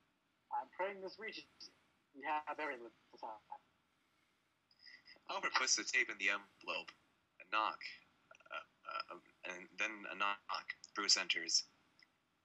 Congratulations on your apprehension, Mr. Freeze. Batman monopolized the evening news. Yeah, thanks. But the billionaire seems anything but celebratory. Is there something wrong, sir? Alfred, am I a dick? Is it always my way or the highway? Why, yeah. Yeah, pretty much. Yes, actually. Yeah, you're pretty much an asshole. I gotta come down. Okay. Why, yes, actually. Death and chance stole your parents, but rather than become a victim, you have done everything in your power to control the fates. For what is Batman if not an effort to master the chaos that sweeps our world, an attempt to control death itself? Batman, controller of fates! Out the window, young Bruce and Alfred lay with wreaths on a windy grave. Alfred puts his arm around the boy, holding him close. No. Back to scene. But I can't, can I? No, my boy. I'm afraid none of us can. The competition bike's headlight goes out.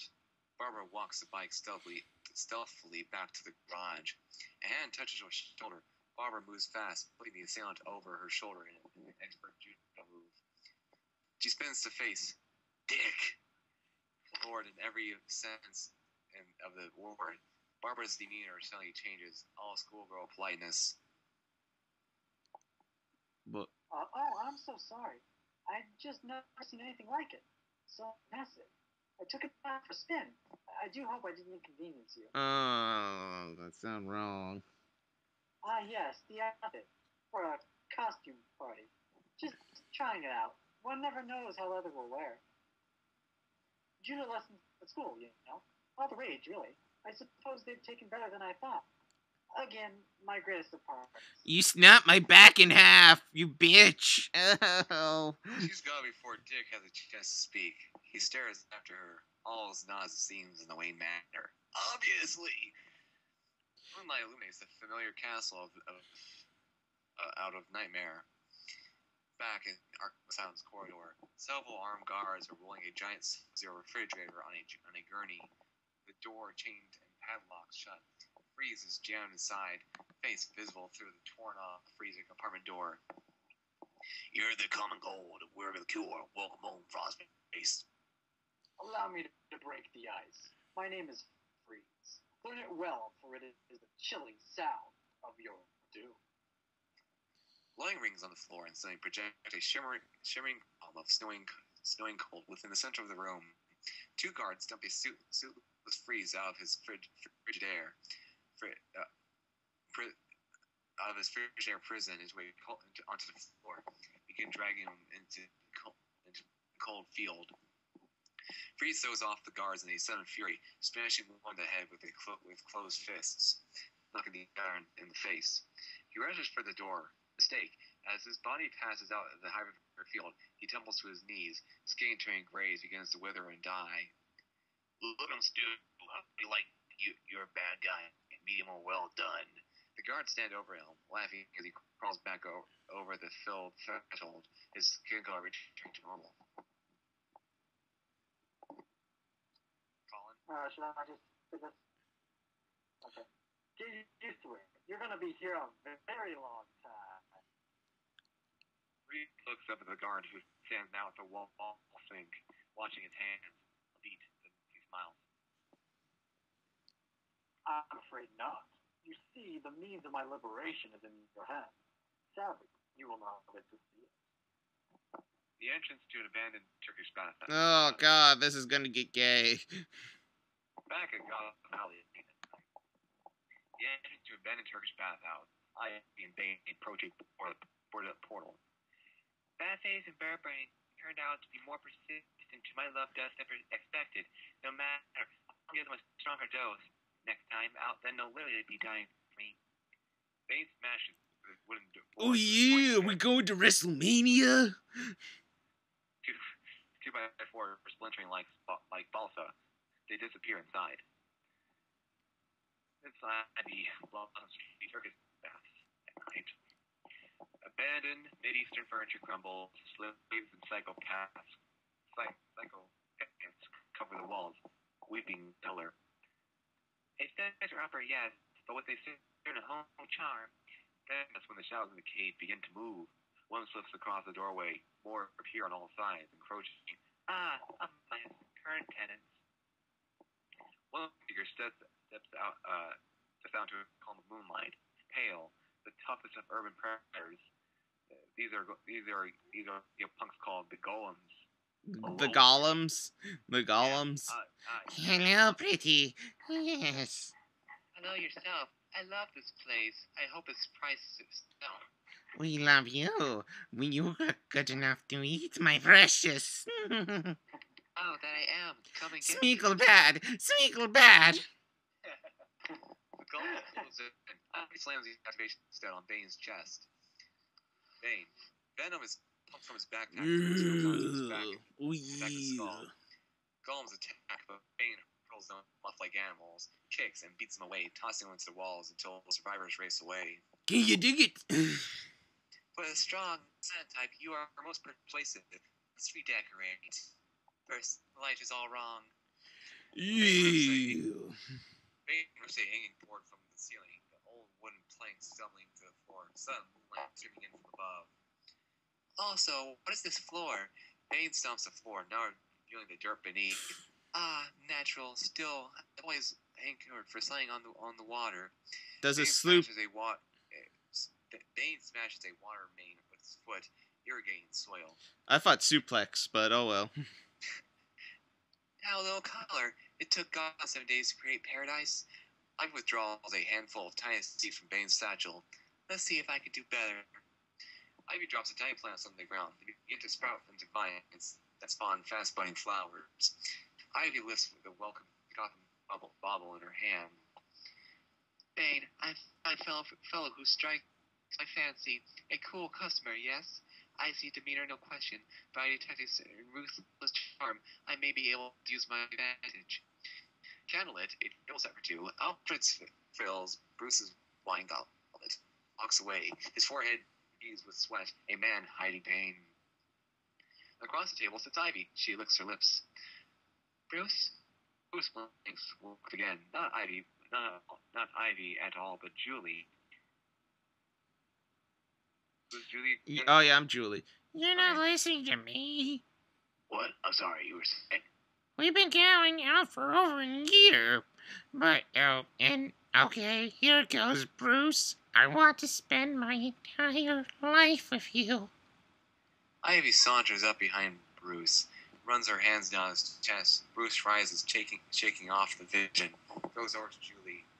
Julie, I'm not the very kind. There are things about me you won't understand. I know you're a dedicated bachelor, but that you had your wild nights. Wild doesn't exactly cover it. But there's nothing you haven't done under the cover of darkness. I can learn to understand. I wouldn't bet on that. I'm betting on you. I put $50 on you, damn it. You'll make a good husband someday. My mother's been begging me to. I can't die a crazy cat lady. But I wait around forever. Don't answer. Just think it over. Leaning close. And here, food for thought. They kiss passionately. Bruce opens his eyes. He's kissing Ivy. He recoils, but it's only Julie before him, looking up puzzled. Who's Ivy? What? You just called me Ivy. Wait, did you say you called me Ivy? I don't know. I'm going crazy. I wish I knew. Robin's costume falls at night. Loud music roars out. Various magazine covers of Robin. Dick is at his computer terminal, staring at the monitor. A news photo of the flower ball survivors. Enhanced detail, 14 to 19. A corner of the screen is highlighted. The image expands. Who are you? I'm talking to Ivy, Poison Ivy on Skype. An alarm sounds. The screen suddenly changes to an image of Barbara climbing out of her window, rappelling down the exterior wall. Alert! Unauthorized motion within the specified parameters. Got ya. No, wait. Yeah. Oh, it's me. Got ya. Dick is up fast. Hey, for the door. Things like this is the bane of maturity. I can't even. I'm failing myself. You can do it, dude. You can do it. I'm sorry. Dick is up. It's not your fault. It's Joel Schumacher's. Barbara has donned her leathers once again. She mounts the competition bike. Oh, she's going to the local S&M club. She kickstarts the engine, killing out into the night. Dick rolls another racer out of hiding into the shadows, pulls on his racking helmet. He kicks his engine and starts after her. A group of motorcycle gangs have gathered. Each one is represented by a single racer, leather-clad, costumed, dyed hair, pierced faces, boys and girls for whom speed is a drug. The streets their home. Just letting you guys know, if something happens to me on the call or something, my cat seems to like to jump on my keyboard and walk all over it. Barbara pulls up her bike. A rider looks up at her, looks her up and down. 250. Barbara. Oh. Barbara nods and hands the cash. Another biker, Spike, steps forward. You got any handle? Hey, okay. You got any handle?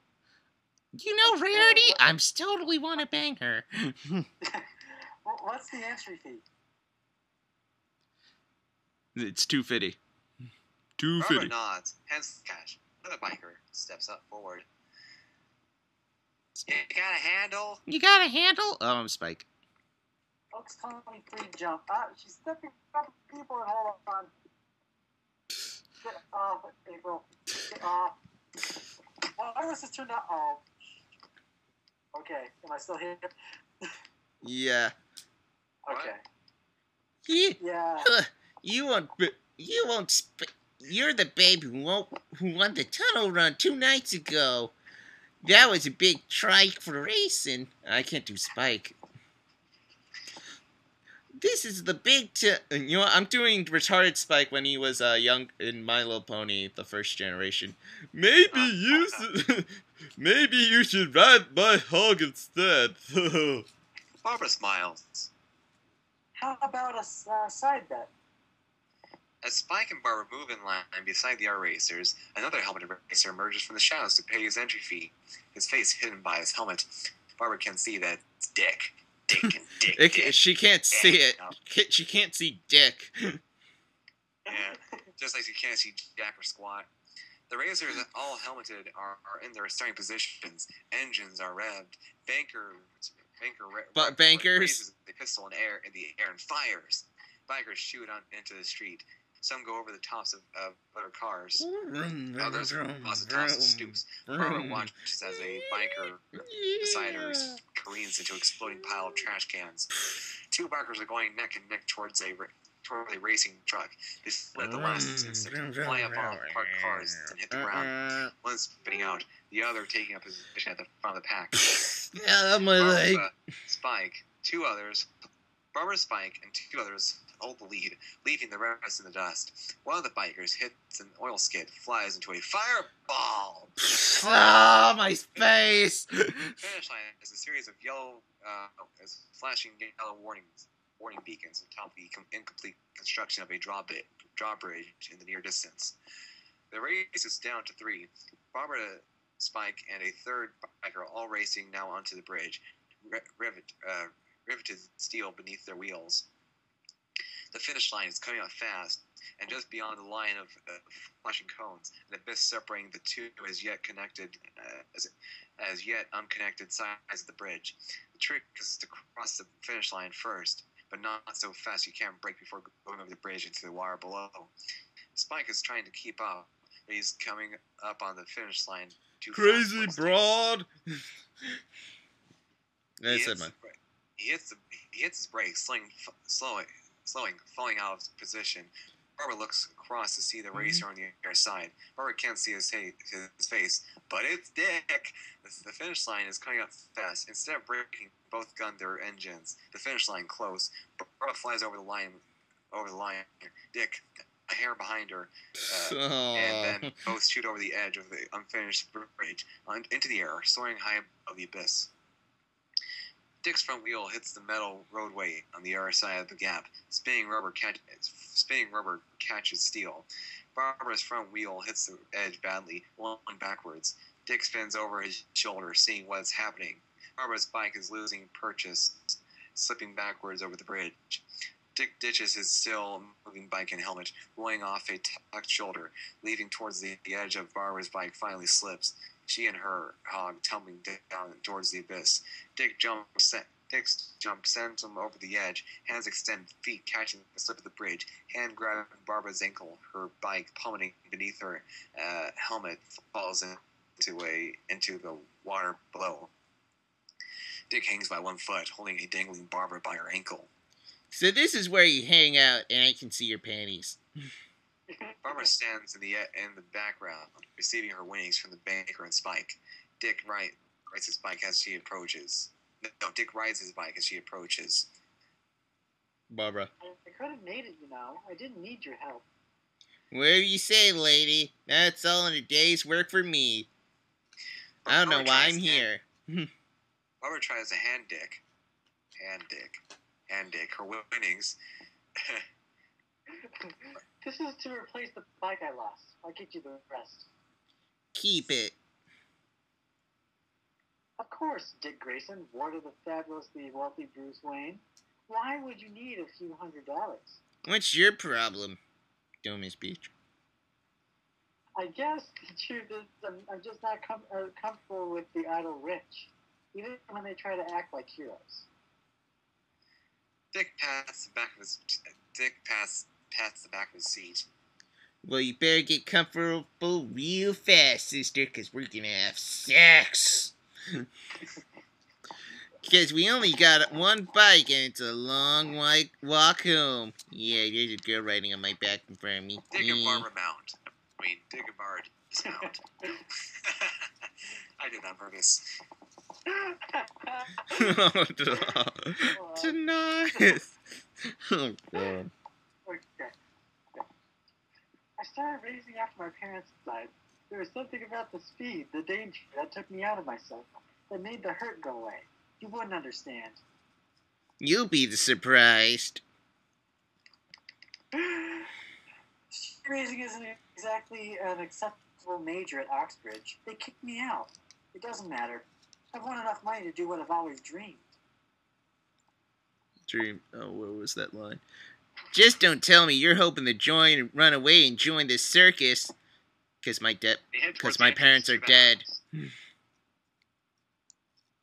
Alfred has supported me my whole life. Now I'm going to pay him back. I'm going to liberate him from his dismal life of servitude. What are you talking about? Servants, masters, it's ridiculous. Alfred is the sweetest, most noble man alive, and he's subjugated all his life and dreams to someone else. Yes, it's wrong to have butlers. Inside the Wayne Manor. Alvin and Bruce are like family. Really weird family. Having someone to prepare your meals and do your laundry and clean your dishes, you call that family? Alfred's happy here. See, he's not worked to death. Happy?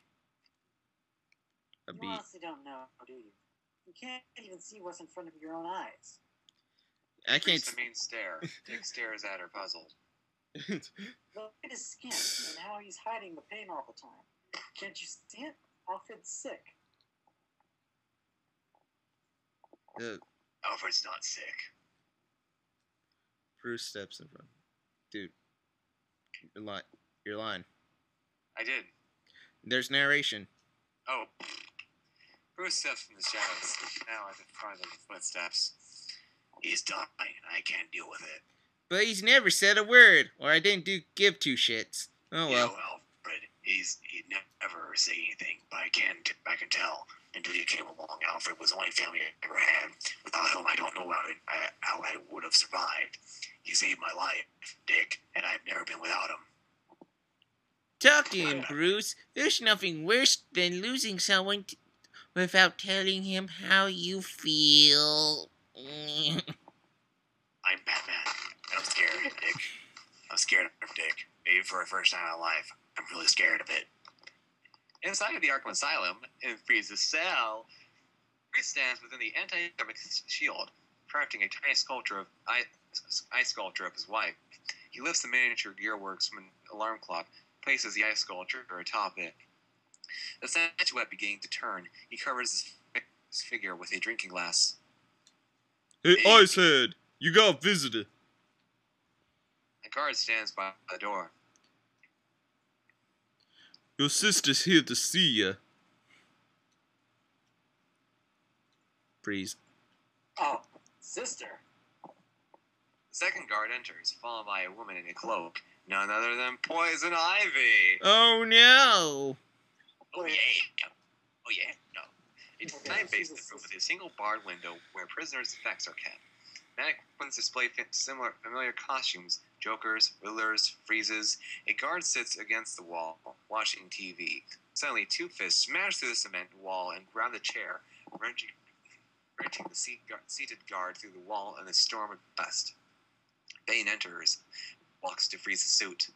Yeah. Two guards stand by the console as the door seals behind Pam. Feel that meaty flavor. Guards. I'm running out of Macho Man Savages. I might have to go to Hogan. Guard.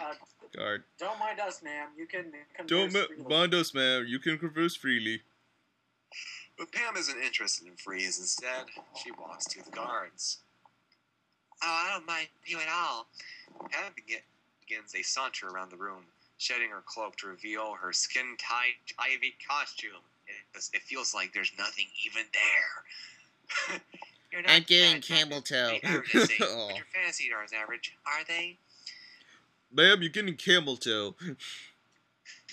Bane, rolling Freeze's suit in a shopping cart, rolls down the hallway, knocking guards and doctors into walls. Oh, God, this is awesome. That's a very interesting image in my mind. Just Yes, imagine Andre. Mr. Freeze. Faster, Bane! Faster! Yes, Bainer. No.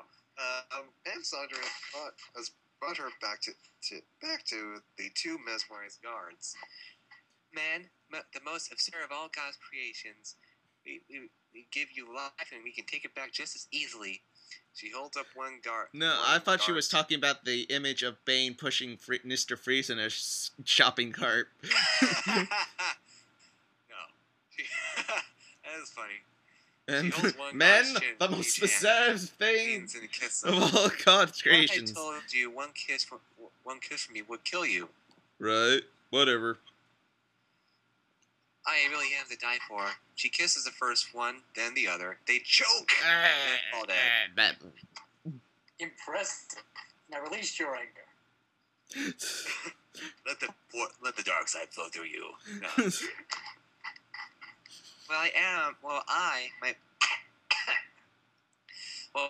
My most abominable soul man, have been impressed by you. In fact, I propose a pairing, so I'm here to set you free. Oh God, Mr. Freeze X Poison Ivy. Oh, An wow. enticing offer. But what does the lady want in return? Let's cool for now. There's something I want you to see. Someone I want you to meet. Ivy presses the button and the door slides open. Bane runs in and frees his suit. Ivy seals the door behind him. Ah, a laundry service that delivers. Bane rolls the cart across the cryonic field. Freeze begins to dress. I love that belt. What are you, about 50 big and tall? I always go a size smaller. Makes me look slimmer. His watch-like status display shows power supply, dangerously low, auxiliary power only. Freeze opens his sleep compartments, empty. They confiscated my generator diamonds. I'm running on empty. Shouts are approaching guards. The flame of laser torch begins to cut around the side of the front door. Ivy hits the venom pump. Bane lifts his fist and tries to smash the far wall. It doesn't work. No good. That's no good. The shouts of more guards coming down Oh, the hall. guys, Reaches for his holster. Empty. No gun. How disarming. Oh, Lord. God. Yeah. I wonder if I could get a still with a view of the gardens. Dear Daisy, don't despair. Huh? Freeze walks into a sink set in the cell wall. He turns on the wall. Freeze cracks his gauntlet seal. Cryo gas hissing out. Always winterize your pipes. What? What does that mean? This is like painful. So many. You know, watching the movie is painful enough, but reading the script. Oh God! Freeze arm aims against you at the spigot. Pipes around the room begin to freeze, bulging with the cold, frozen water. Within splitting metal, rush towards cracking the stone wall. The wall of Freeze's turreted isolation tower begins to crack. The wall has split apart, revealing the night beyond. Bane, Ivy, and Freeze look down at the rushing river far below. I hate heights. The cell door flies off its hinges. Don't hate prison more. The three villains jump up. Three tiny figures plummet towards the fast-rushing water below. Bruce walks with Alfred to the old house, shouting out lights. Are you well, old friend? Alfred stops, stares into his charge's eyes, then turns away. Alfred. I am as well as can be expected. Alfred, I know you're sick. I'm Batman. I can get you the best doctors. I've seen the best doctor. A gentleman does not discuss his health.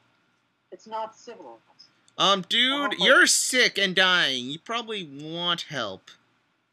I hope I've taught you at least that much, young man. Bruce bites a bitter smile. He knows better than not to push him when he's like this. Have you ever regretted your life working here, Alfred? Tending to heroes? No, sir. My only regret is that I never was able to be out there with you. Not all heroes wear masks. Alfred smiles. Alfred, if I never told you I just want to say. I love you, Yes? Alfred. Let's make love right now. Bruce looks away, fighting tears, unable to say the words. Out the window, Of course, a young Bruce Clooney's plays bad hide and acting seek doesn't with portray Alfred. that. The old butler gone behind a hedge, then back again. Back to the scene. Okay, Dick. Freeze has escaped! Oh no! Out the window, the bat signal shines in the night sky. Filled with flowers, Bane sits at the wheel. Ivy and Freeze in back, watching the snowy cones ice cream factory, surrounded now by a police perimeter. My reserves are exhausted. I must have the gems that power my suit. Ivy. You are looking unseasonably hot. Let's go inside and grab your rocks. The Batmobile screeches up. Batman and Robin race inside. In my weakened state, I have no match for the bats and the bird. You leave Batman and Robin to me. Freeze looks skeptical. Ivy smiles seductively. Trust me, vegetable magnetism. What? I don't even know. What? I've never heard of that term before. Vegetable neither. magnetism. Real I have term. the ability to magnetize Vegetable vegetables. magnetism. That sounds like a fetish, for plants. Oh god, I love carrots sticking up my butt. No. It kind of makes me want to get like a flower shaped like a blade of grass or something. Anyway, fine. When I retrieve my diamonds, you and Meatloaf will bring my wife to your food meat. Okay. She throws Meatloaf's in this movie? Just at a bit of hell. Hold it, you never said anything about a wife, frozen or otherwise. Freeze moves fast, grabbing her neck, smashing her against the seat back. Bane moves in, but Ivy shoos him off with a gesture. You will rescue my wife. Okay, Miss Ivy to the rescue. Now, where do I find your brittle bride? Police tagged and tapped. Batman and Robin examine Freeze's lab. Commissioner Gordon enters, drops a video disc and a console-lit player. There's no sign he came back after the escape. We pulled this off with surveillance cameras at Arkham. The three villains during aerial escape. Batman hits a switch. The image of Ivy fills the screen. She's definitely a part of this. It's weird. For a while, Ivy was all I could think about, but then I started masturbating to the green M&M. Wait, what? I didn't say anything. I can't believe we're fighting over a bad guy. Bad, yes. Guy, no. This one is majorly beautiful evil person. The most beautiful evil person ever. I'm totally over her. Positively. Me too. Great stems, though. Bros over hoes. Mm-hmm. Definitely. Batman has gone to the walk-in freezer, examines a wall of food. He lifts a frozen oriental dinner. The secret vault swings open. How did you? Open sesame, chicken. Oh my gosh! Ah! Colin, are you suffering like I am? Not as badly, but yes. That's just, oh my gosh. We, the people at Cardboard Robot, like to apologize. Who directed this? Who wrote this? You know, I would love to hear if like, what if some of these puns that they wrote weren't actually in the movie and the guy just added them for fun? No. You know, I think it's the other Batman villain, the Punster. Yeah. Or the Riddler. No, not really. No, not even the Riddler does puns. Batman Batman and Wait, Robin enter, examining Nora Fries in her sarcophagus. Freeze. It's Freeze. Shut up, it's Fries now. Fries. She is Nora Fries, the co-executive of McDonald's. She's still alive. He's adapted his freezing technology to reverse the Gregor syndrome. He's even found a cure for the early stages of the disease. Can he save her? No, her case is too advanced, but maybe someday with more research. Fairy-like spirals begin winding through the room. Batman and Robin both days follow the dust through a snaking passage, wrench open two service doors to reveal Bane stands atop a staircase. Listen here, brother. At WrestleMania, you're gonna suffer the wrath of the Hulkster. My skin is made of hot dogs. I'm like a hot dog with peach fuzz. Oh, crap. That's funny. It stands atop a staircase overlooking an industrial basement, crisscrossed with catwalks above giant mixing vats and conveyor belts. He hits a switch, the machinery whirring to life. No beauty. Ow, wait, just the beast. Wow. Batman rushes the monster. Bane sideswipes him, sending him flying off the stairs towards the basement below. Robin uses Batman's distraction to smash into Bane's chest. Robin bounces So off, wait, landing hard atop the landing. Robin's using Batman as a human shield? I guess. Ouch! Any more at home like you? The two begin to fight atop the stairs. The front doors below open. Gordon and the cops stare up to face Mr. Freeze, standing atop the steps.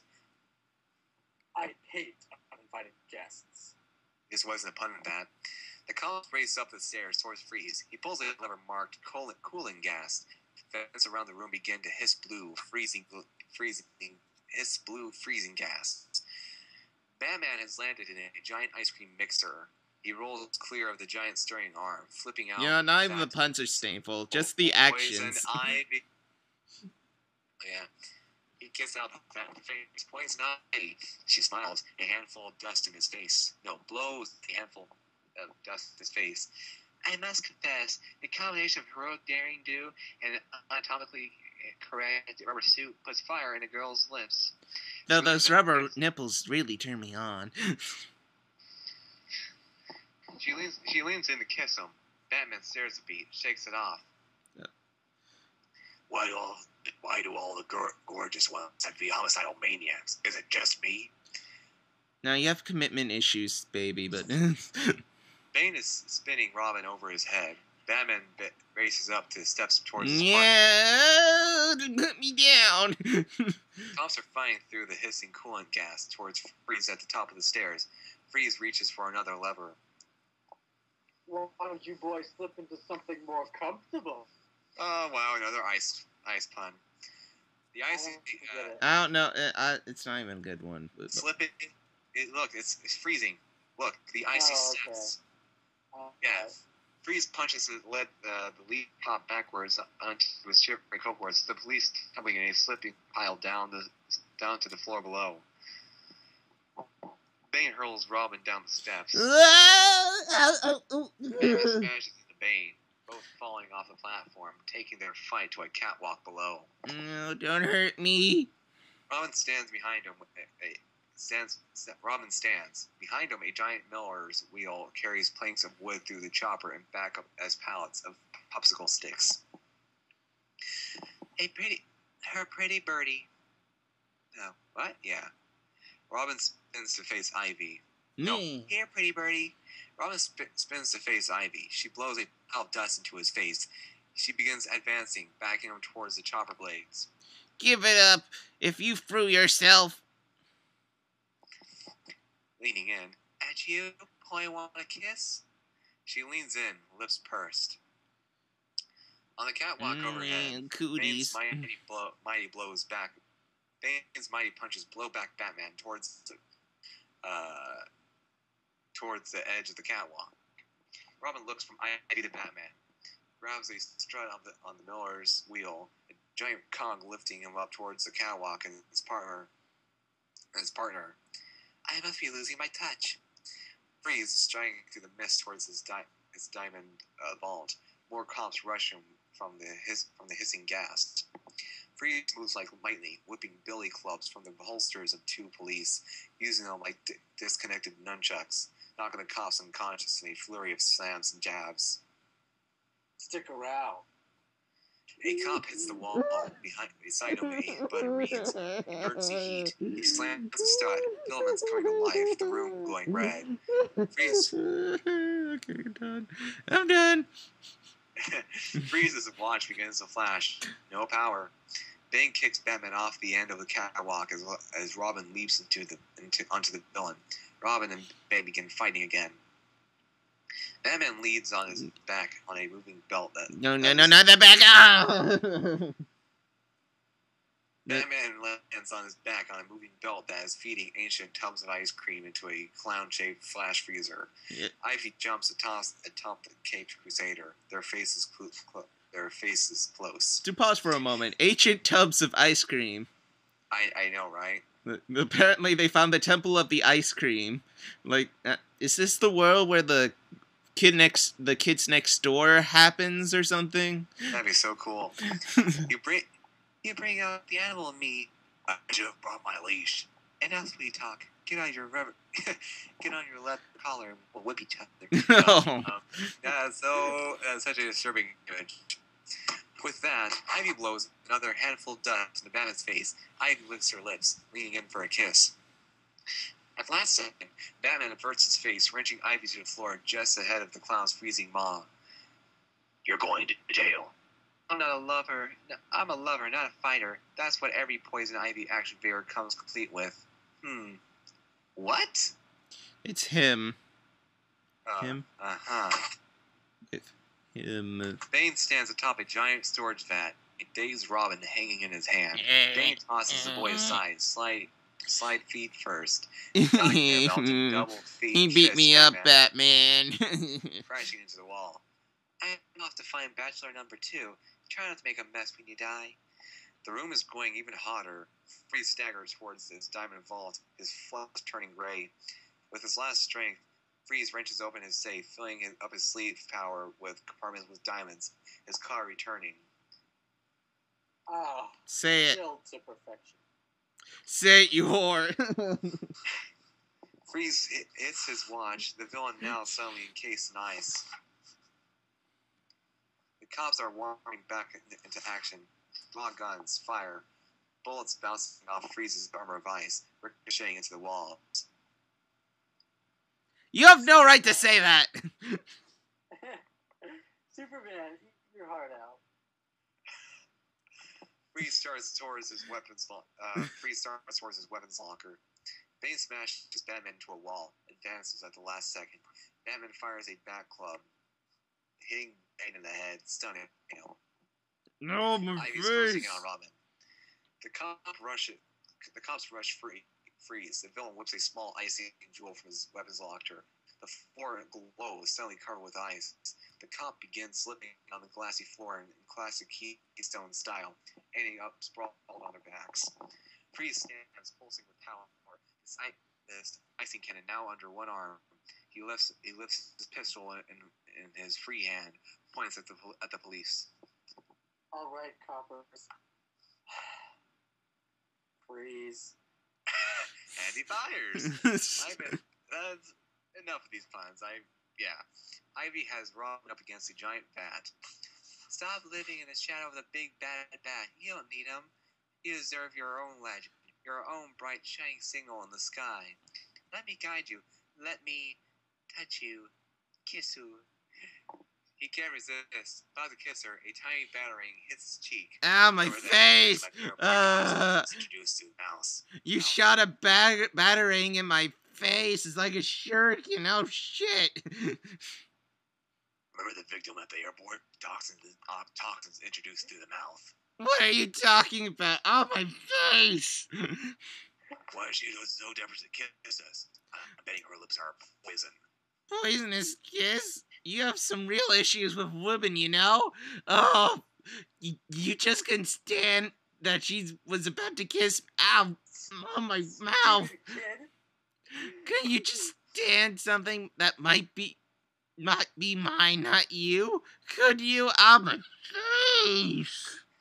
Robin slaps him harder still. In frustration, Batman delivers a fantastic roundhouse kick, setting Robin smashing into a wall. Damn. Damn. Damn. Batman tries to help Robin up. Take Robin shuriken shrugs out him of off, mouth. stands. Yeah, that's right, Ivy. Ivy's right. I don't need you. I'm going solo. I want my own signal in the sky. Batman looks around. Signal Ivy in and the Bane are sky. gone. Oh. Sorry. What happened? How did they get away? But the Cape Crusader doesn't have an answer. Ivy enters through the snaking passage. She turns to face Freeze's wife, still in her frozen sarcophagus. Sorry, Miss Frigidaire. I'm just not good with competition. Ivy pulls the main power switch. Status lights flash red. Transformed, Bitch. sunlight streams into the broken ceiling. The ground thrives in the now rich garden. Ivy enters, strolls through the gardens into a small ante-room where Freeze sits over his freezing engine, having zapped the walls with his pistol. The room now a world of ice. Make yourself at home. Where's my wife? There's nothing I could do. Batman deactivated her. She's dead. You lied.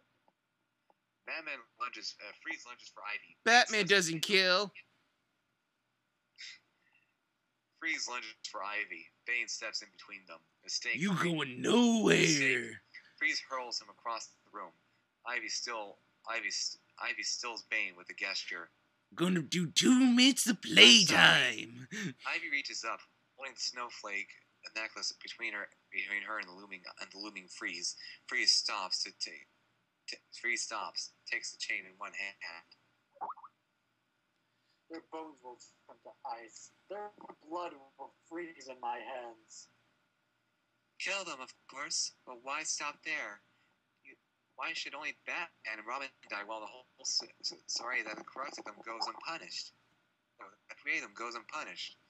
Ivy lifts the frozen Gotham bauble off the ice tape, turns it over in her hand absent-mindedly. Freeze stares at her.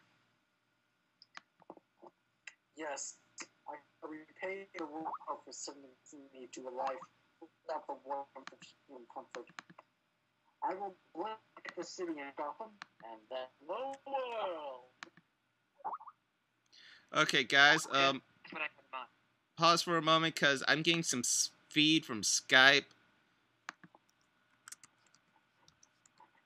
Okay. Watch this now. Okay, hold on. How long have What you are we been watching? doing this?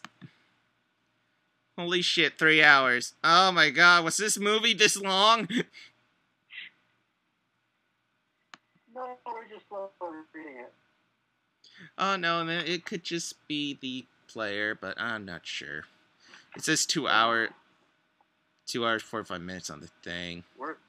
I know it's taking so long. It's because I'm doing all the narration. Yeah, we're putting in jokes, trying to get through this. Yeah. Oh, let's just trudge through see what happens. Should we even continue, or? Continue. Okay.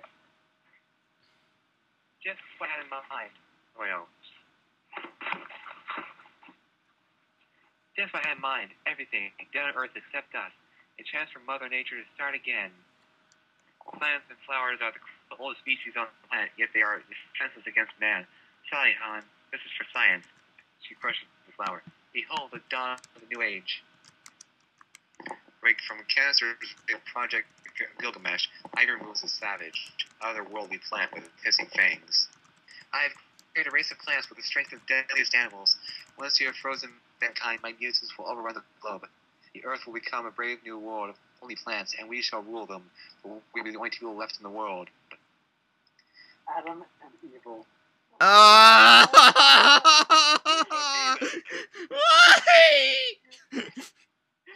That is horrible. That is bad. that's just no. Freeze Freeze lifts the Gotham bauble, holds it in his palm. His gauntlet glows blue. Tiny Gotham freezing. He crushes the city. You will distract the bat and bird while I prepare to freeze Gotham. Can't we just let Ice Stone along with the rest of citizenry? That is far too merciful. Batman will watch his beloved Gotham perish. Then I will go. As a team, the Dunsley duo protest each other, but Robin is young and impetuous. If I could get him alone. One guess you can lift the mask from his lifeless face. Their secret identities would be revealed. But how best to bait a grid? You can't spell. What's striking young hero could resist his very own signal. Bridge. Inspired, Ms. Ivy. I'm hungry. I think we'll have poultry. What? What an interesting. Meanwhile, at the manor. Meanwhile, at the manor, Barbara and Dick stand. I'm gonna do the doctor from SpongeBob. Like, all right then. It's stage 1 of McGregor syndrome. I'm sorry. All we could do is make him comfortable. Barbara's standing in it to a talking to a doctor. I said my line. Wait, what'd she do? We did Dr. House.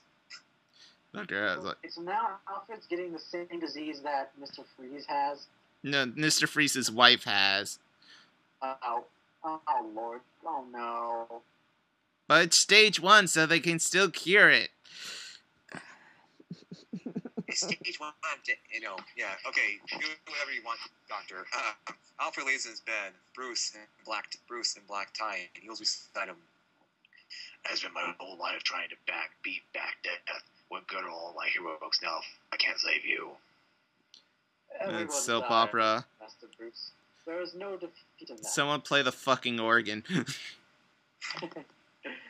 Victory comes in fighting for what we know is right while we still live. Bruce looks past Alfred. There in the adjacent suit, a young Alfred finishes reading to a young Bruce. Shuts out the line. Back to the scene. I love you, old man. Remember this, and remember it always. I'm proud of you. And I love you too, son. They embrace. And then, if you've ever seen Brokeback Mountain, you'll know what happens next. Doorbell is ringing. Dick follows Bruce downstairs. The billionaire donning his coat. McGregor syndrome. That's what Miss Freeze's wife had. Yes, but Alfred's condition is less severe. Freeze's research says he cured the disease like Alfred. It just doesn't say how. Sorry. I checked the medical database. No one else is even close. I'm late for dedication. Then I go after Freeze Ivy alone. Like hell you do. I'm stuck to you, man. Dick, don't push me right now. Or what? You're gonna get pregnant? No one can catch your Ivy but the big bad bat. Crap. You just want her for yourself, huh? You just want to pin her down on a bed and make her all nasty. Don't you? Answer me, damn it. Yes, I want her so badly I can taste it. That's the whole point. Love, because orphans, isolated, set to the exclusion of life, love, of family, we're perfect targets. She's done nothing for us. Get us fighting over her somehow. Hail to the all-knowing Bruce Wayne, king of the motherfuckers. Here's what I know. She loves me, and I don't know how not you, and it's driving me crazy. That's why she stopped from kissing. Because if you can't have her, no one can. I love her, even though she's questionably unmoral. She's clouded your mind. Dude, you're not thinking straight. Kiss him twice, and he both times. You know, his name Dick kind of makes sense. Because his personality is like a throbbing erection.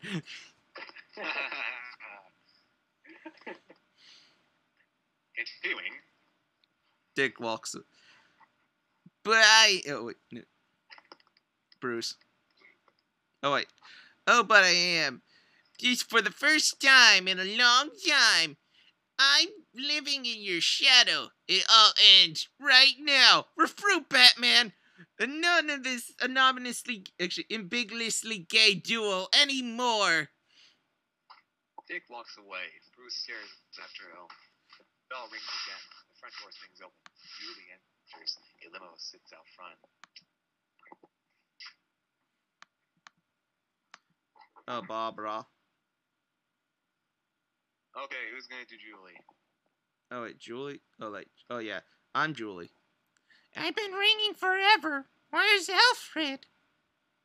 But Bruce doesn't answer. Barbara stands over the old man. I'm sorry. I was too late. Too late for what, dear child? I came to give you your freedom, a chance to live the life you choose, the same gift you gave me. I have been part of the greatest adventure ever known.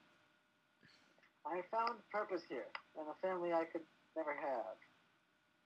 Alfred smiles, is hit by a sound wave of pain.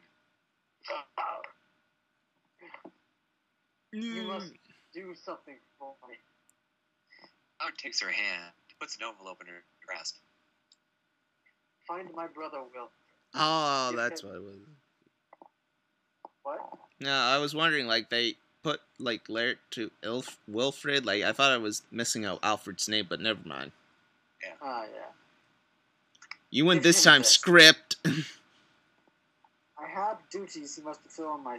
Oh, and by the way, they even mentioned if he's his brother even earlier on, when they first introduced him. Oh, shit. No, I feel silly.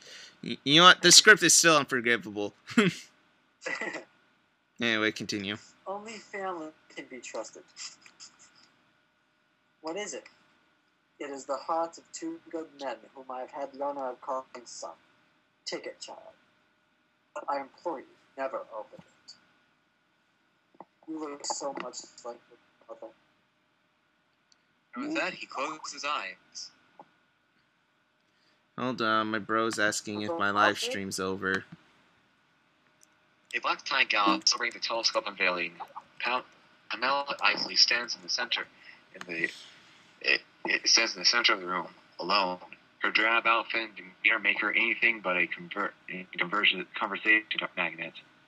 Bruce and Julie enter, flying through the storm of flashbulbs and a crowd of press being greeting guests. Voiceover. Being greeted by guests. Commissioner Gordon steps away, reaches for champagne not to try. I always wonder where the old big old bat light comes from. Pamela stands before Gordon.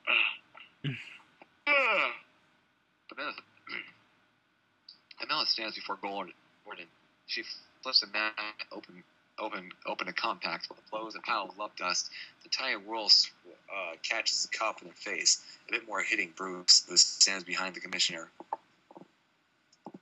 Stunned and suddenly in love. It's on top of the police headquarters. Hannah takes Gordon's arm, leads him to like a puppy into an alcove. Pamela. You're Pamela. Oh, I just love to see it, but you probably don't have access. Why, I'm commissioner of police. I have keys right here. Yes. 401, Bruce, still standing with Julie amidst the press and well-wisher, seems suddenly distracted, begins looking around the room. As if summoned by an inaudible call, Bruce peels away from a perplexed Julie, begins searching through the crowd, a man on a quest. Pam has Gordon against the alcove wall. Her fingers slip into his pocket. On second thought, you're way too old for me.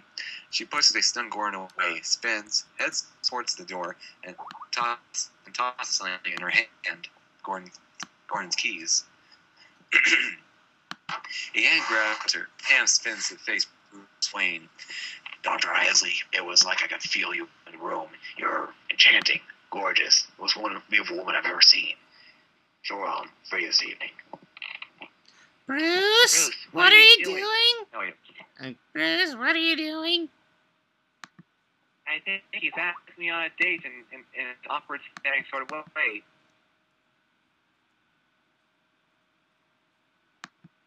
Oh, what, Bruce? Bruce. I heard of commitment anxiety, but this is insane. You're not propositioning another woman right in front of me, are you? Well, define propositioning. The press is... Bruce, you dick. Not surrounding Bruce, Dewey, and Pam. Make a choice, Bruce! Hurt me! I'll fucking cut her! Well,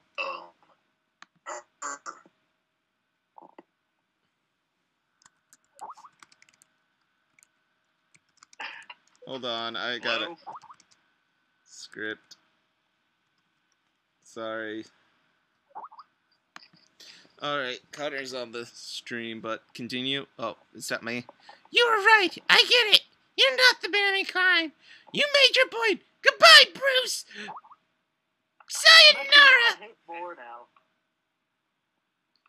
Physical perfection, charm, and will passed over a dowdy spinster. How do you explain your behavior? I can't. Perhaps tonight over there. I just had opening. Maybe your witless T-boy persona works in every bimbo de jour, but I am not the least bit tantalized by your attention. So back off, or I'll have you in court quicker than you can spell sexual harassment. Got me? Folks are staring, murmur to each other. Bruce is chagrined. Does that mean dinner's a no? Tam has already pushed him past, out the door. It's just, I sort of kind of love you. Ugh. Freeze stands, waiting on his suit. He snaps his fingers. A legion of icemen step out from the swirl of Oh yeah, in the Turkish bathhouse. This is where it is. Engine. Bundle up, boy. There's a store. Hold on. I gotta add some people in the call. I don't think that was a pun. Okay, I'm gonna add some people to the call.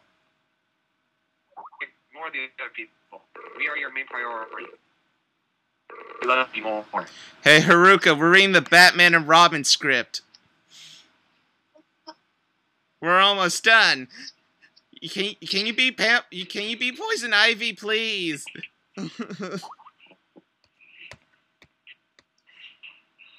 Haruka?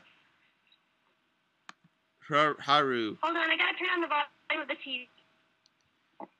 Okay. Whoa. Wait, are you on your phone? Oh, sweet. Haruka's in here. Finally, a girl. You know, just saying, her voice is perfect for this, I think. I think she's on her phone, though. God damn it. He's not doing all the dicks. Hold on, let's get Cheyenne in here as well. Yeah.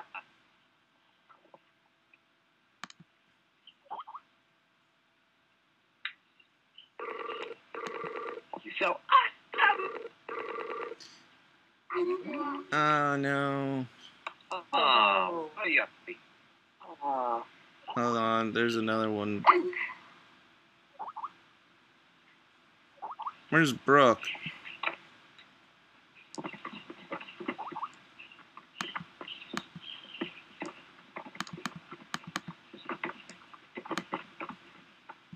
Oh, it's empty, Brooke. Oh, never mind. Why can't I see her on my...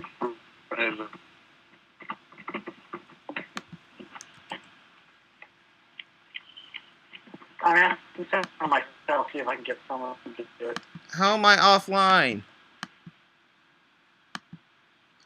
Ah, shit, my network's going wonky. I can still hear you. Okay, it's saying my local... It says local recording incomplete. Oh my god. Shit, now it's all wonky. Okay. Okay, I'm back. I had to go pee. No, that's Welcome wonderful. back. Well, that's fucking wonderful. Hey, hey, Okay, somehow it's lagging, everyone. Alright, is anyone still following? not Bino. Say again? We can make another pickaxe. Sword or pickaxe? Sword or pickaxe. Alright, Cheyenne, we're still doing the Batman and Robin script. We're at line 400. Actually, we're almost done. I'm gonna send copies. Scroll down to 400. Oh dang! All three almost touched the same time. Alright, here you go, girls. Okay, you're making me lag.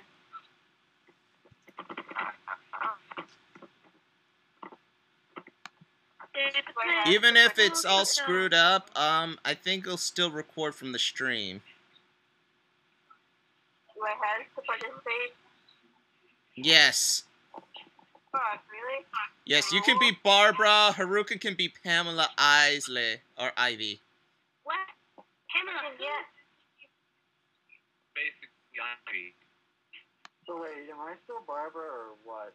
No, Cheyenne's Barbara now. You've been relieved of the role. All these female roles to the females. Okay, so I don't want to be a female. Come on! Doesn't matter. You can be. Please. We've been through, like... I'm already Batman. This is horrible enough. Okay, well, I'll keep with Alfred and the Commissioner. Okay. Or other random lines. Yeah. Yes. Oh, Alright, are you at 400, or... oh my god. Oh my god, yes. I need to go for damage instead of a fish. Haruka, you at 400? What? Haruka. 400? What? Are you at, like, section 400? Like, you know how it scrolls down by number? Just search for the number 400 Sure. and we'll get to where we are. You send me a link to something? Hold on. Yeah, you just sent you a link. Because remember, I'm on a phone, so Skype is very suckish for me, so I'm getting okay. distorted. You can make comments on the side. You can make humorous comments. Alright, you're back to... You can be Barbara, Colin, and Cheyenne can be Ivy or something. I don't know. I'm going to script to know what are at and such. Let's see. 400.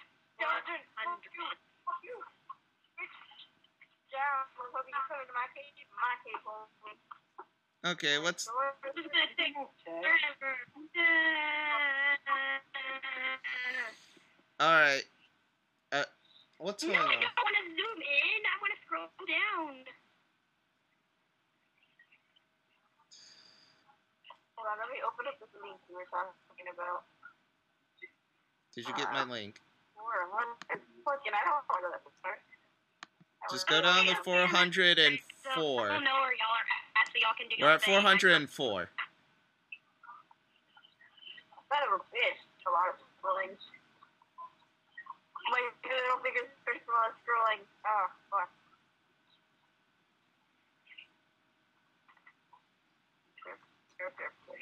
Okay, I guess Cheyenne's Barbara now, I guess, or... And Haruka's Ivy. I don't want to do this. Come on, you left! 1, 4, 2, 4. 404. 4. Alright, Caleb, narrate. Huh? Caleb, narrate. As a giant door swings. What? A giant door swings. That's 400.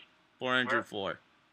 404. Police keep headquarters. The giant door swings open. Bane and Ivy emerge on the roof. Oh, it's gonna be Ivy? I don't know. Haruka. Is she there? Are you gonna do Ivy, or? I thought y'all were at 100. I don't even see a It's giant 404. It's 404. But if I'm on my phone, it's gonna suck like crap.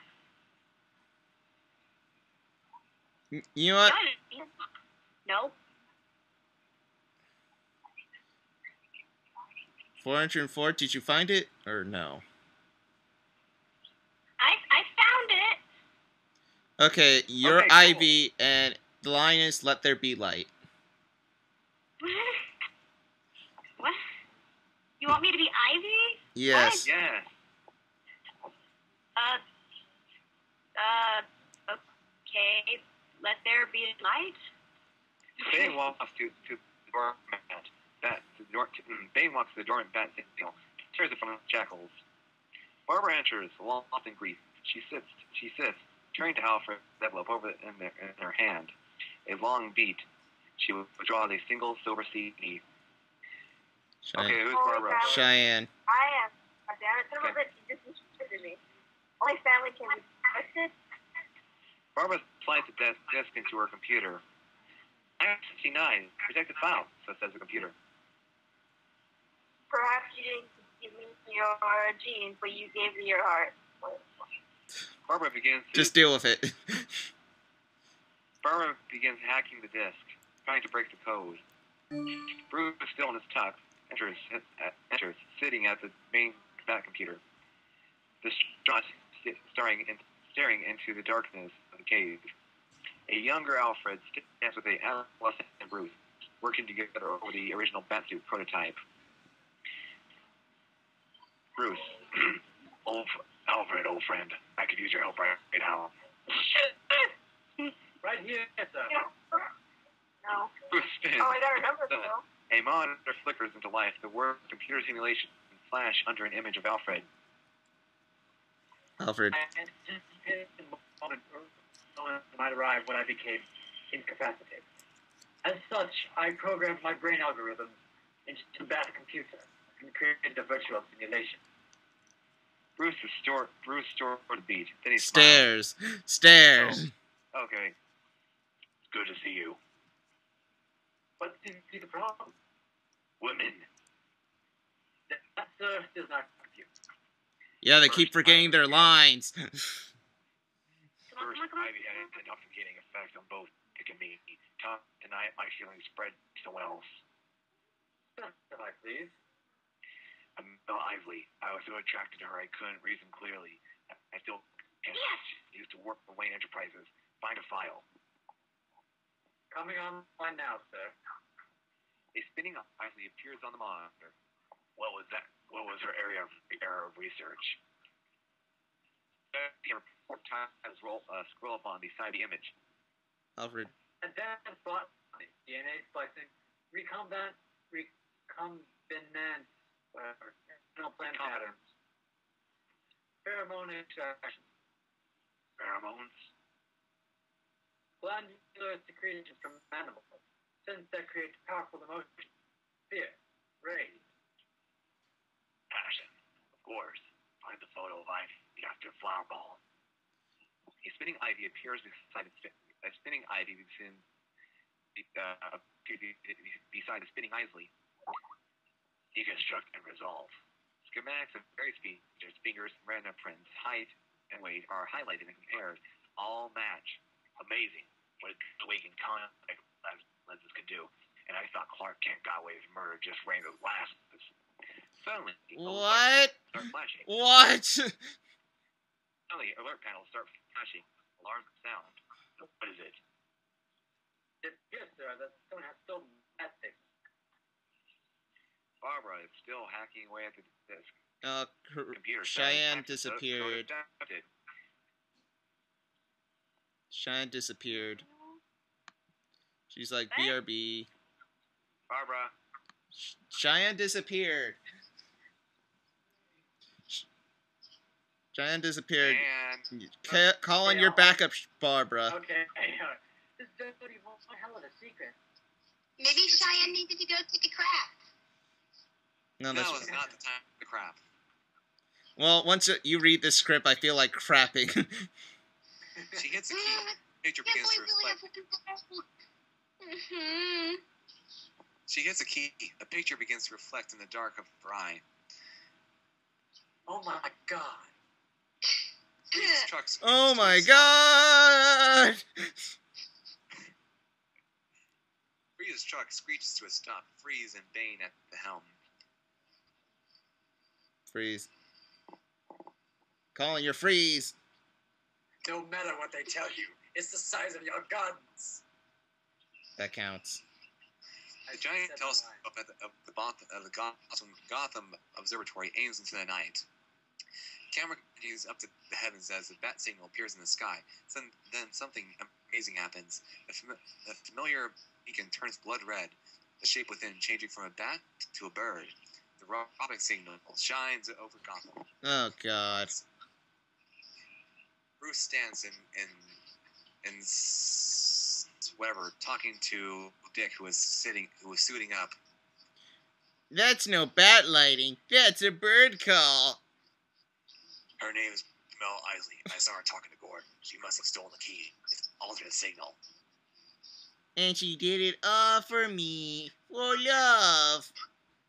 She's infected with some kind of pheromone extract. Is that it, Bruce? Am I under some kind of magic spell? She wants to kill you, you screwtard. You say anything to keep me away from her. She's to keep her for yourself. You once said to me that being part of a team means trusting your partner. That sometimes counting on someone else is the only way to win. Do you remember? She does not answer. You weren't just talking about being partners. You were talking about being a family. Well, part of your family is dying. I'm not going to lose anyone I've ever loved. So I'm asking you now, friend, partner, or brother, will you trust me? I'm Batman. Meanwhile, And associate stand amidst the debris from the party, testing the telescope. On the floor below, Freeze and Bane enter. ooh, Hi, you. sorry about the door. Is the party over? Bane begins pointing charges from his satchel and setting them on around the room. And starts Who the chewing hell on a is Slim this Jim. show? Who the hell Freeze is points this up. Freeze points up, firing a chaotic blast at him, turning him to ice. That's enough for you. Half a set of bookends. Hey kids, I'm Mr. Nutball. You like this. Freeze pantomimes the scientist's frozen expression of terror for the associate. The associate, terrified, imitates Freeze's move. No, move your hands up. Hi. Now a hint a bit more fear. Excellent. Freeze fires another blast, freezing the associate in the same position as the scientist. A matched pair. Sometimes I exceed even my wildest expectations. Freeze smiles at the mighty telescope. My expectations are lowered. If revenge is a dish best served cold, and put on your Sunday finest, it's time to feast. Dark, Dormant, the automatic activation sequence engages. Ambient lights come on. Computers flicker into life. The giant Batmobile pedestal begins to rise. On it, no car, but a single figure standing out in the center of the cave. Barbara. Shine Barbara still walks not to the main back. terminal of the Bat computer, touches the console. The Alfred simulation appears on screen. Uncle Alfred? I'm a spirit only, I'm afraid. The boys need help. The Caleb.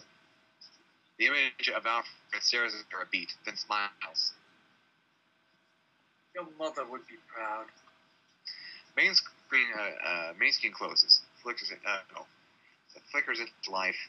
Cosmetics turn. Alfred? Forgive me my being personal, dear girl, but I must be aside.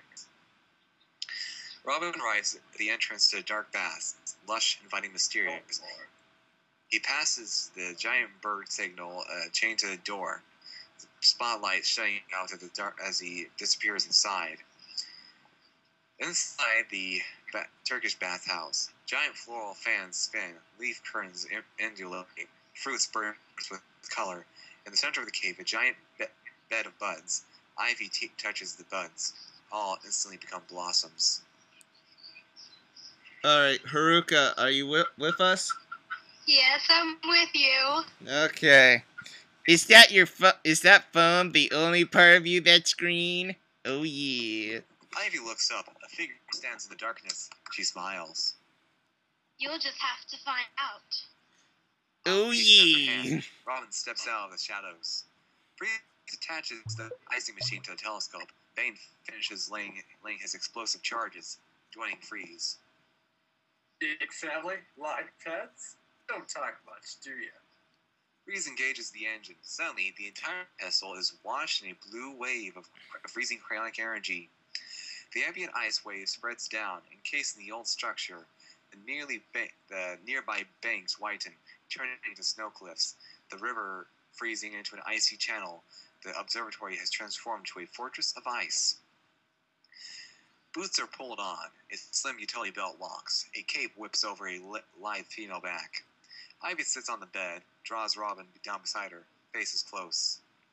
I'm glad you came. I can't breathe without you. Oh shit, you should get some oxygen. I want us to be together, but I need to know if you're serious about turning over a new leaf.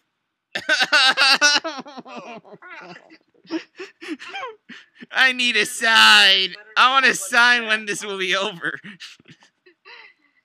How about dangerous curves? Of trust? How lame are you, Robin?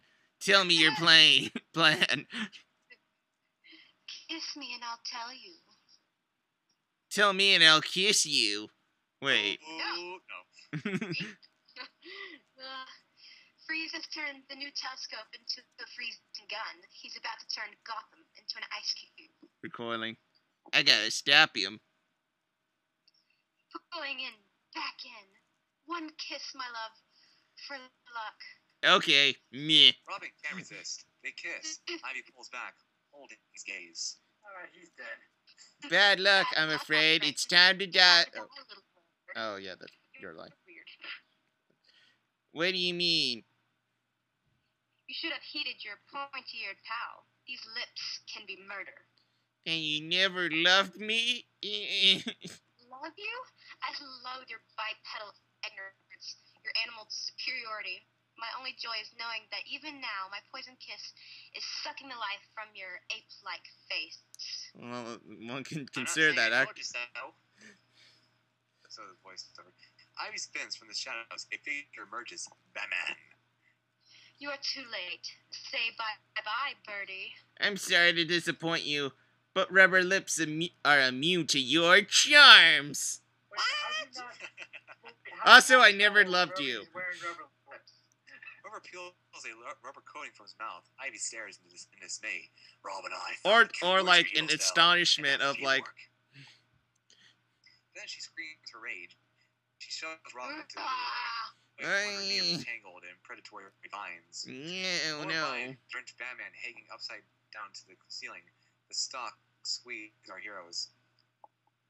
Sorry, boys. My vines have a little crush on you. Oh god, it's tentacle rape. Ivy, wow, these puns. Ivy begins leaping across the lily pads towards the exit. Gotta run. So many people to kill, so little time. Blech. Skylight explodes. The room fills with moonlight. A figure comes floating down from above. Long cape, tall ears, black leather. Batgirl. And Haruka's Batgirl, I guess. What? Yeah, hold You're a on. Batgirl now, I thought 'cause Cheyenne Colin was is gonna be... missing. Where's Cheyenne? I don't know. Cheyenne, get your butt back here. Maybe she's off making tacos? I already gave her tacos. I'm the taco fairy. Well, anyway, yeah, we're all multiple. We're more than one person, so I guess it's okay for you to be more than one person too. So. Yeah. Okay, Tell Cheyenne's good. okay, Batgirl. you're about to be compost, or past, I can't read that. Compost. Ivy and Batgirl begin a fierce martial arts battle. Yay, catfight. Wait, this is Batman and Robin. Fuck. Pulls out a knife and begins cutting himself free. Robin struggles to entangle himself in the aquatic vines. Batgirl is fighting Ivy, feet flying, hands moving like lightning. Clawing at each other, ripping at the skin. What? I was reading! I'm sorry. How dare you! I'm gonna cry! Yeah, we're... Okay. Do you want me to continue? Okay. Yes, please. I'm sorry. Okay. Using your feminine wiles to get what you want. Trading on your looks, exploiting men's weakness for sex. Read a book, sister. That passive-aggressive crap went out in the 70s. Chicks like you give women a bad name. Batman deftly slashes through the captured vines. Robin struggles, trying to free himself. Ivy gets the upper hand, backs Batgirl against the wall. Taking off her clothes. Oh no. Oh my. Okay. As I told Lady Freeze when I pulled her plug, this is a one-woman show. I don't think so. Batgirl grabs Ivy's hair, knocking her out with a knee to the forehead, then backcuffs her. Batman cuts himself free, drops to the floor to face Batgirl. Robin pulls himself, dripping from the pool. And you are? Batgirl. Okay. Seriously, who are you? That's not awfully PC. How about Batwoman or Batperson? It's me, Barbara. I found the cave. I'm gonna freaking kill you now.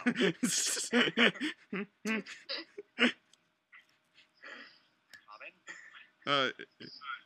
We gotta get these locks changed. She knows who we are. She'll have. I guess we'll just have to kill her. Yeah. Yeah. Kill her later. We've got work to do. The three heroes twist into the night. Meanwhile, at the Gotham Observatory, Freeze stands on the platform, giant telescope in his hands. How am I supposed to read the dash things? I've never read the Bible. 1 Adam 12, see the mad scientist with freezing ray. Okay. Well, just pretend I said that. A squad of cruisers scream up the avenue towards the observatory, their bubble lights flashing. Cops on the rocks, anyone? Oh crap! None are those puns. He fires a giant blue beam of cryonic energy at the streets below. The cop cars become skidding, screeching cubes of ice. They smash into each other, exploding into a pyre of raging flames. Police are so hot-tempered these days. Don't you agree, Mr. Payne? Oh yeah. Mr. Freeze is so funny. A sleek one-man sail, the bat sled, blows out onto the frozen water. Robin is at helm. Wait, they have a bat sled now? A bat sled. The bat blasts onto the ice, falling in alongside the bat sled. Batman driving. A single-bladed rocket snowsicle, the bat blade, whips in onto the ice, flying onto the attack line. Batgirl helms that craft. The Batforce blasts upriver towards the icy observatory. Back in the observatory, the telescope viewfinder sees the bat vehicles are visible through the lens. I failed to unmask the dynamic duo. No matter, the Batbird of mine at last. Watch, Batman, as your beloved Gotham frees, and prepare to die, because you're next. Freeze points the telescope downtown. He fires. Folks walking their dogs, drinking on stoops, kissing against the highways, mailboxes, lampposts. This sounds like a fucking cartoon. Are all suddenly encased in glistening ice. Freeze. Okay. The Alien.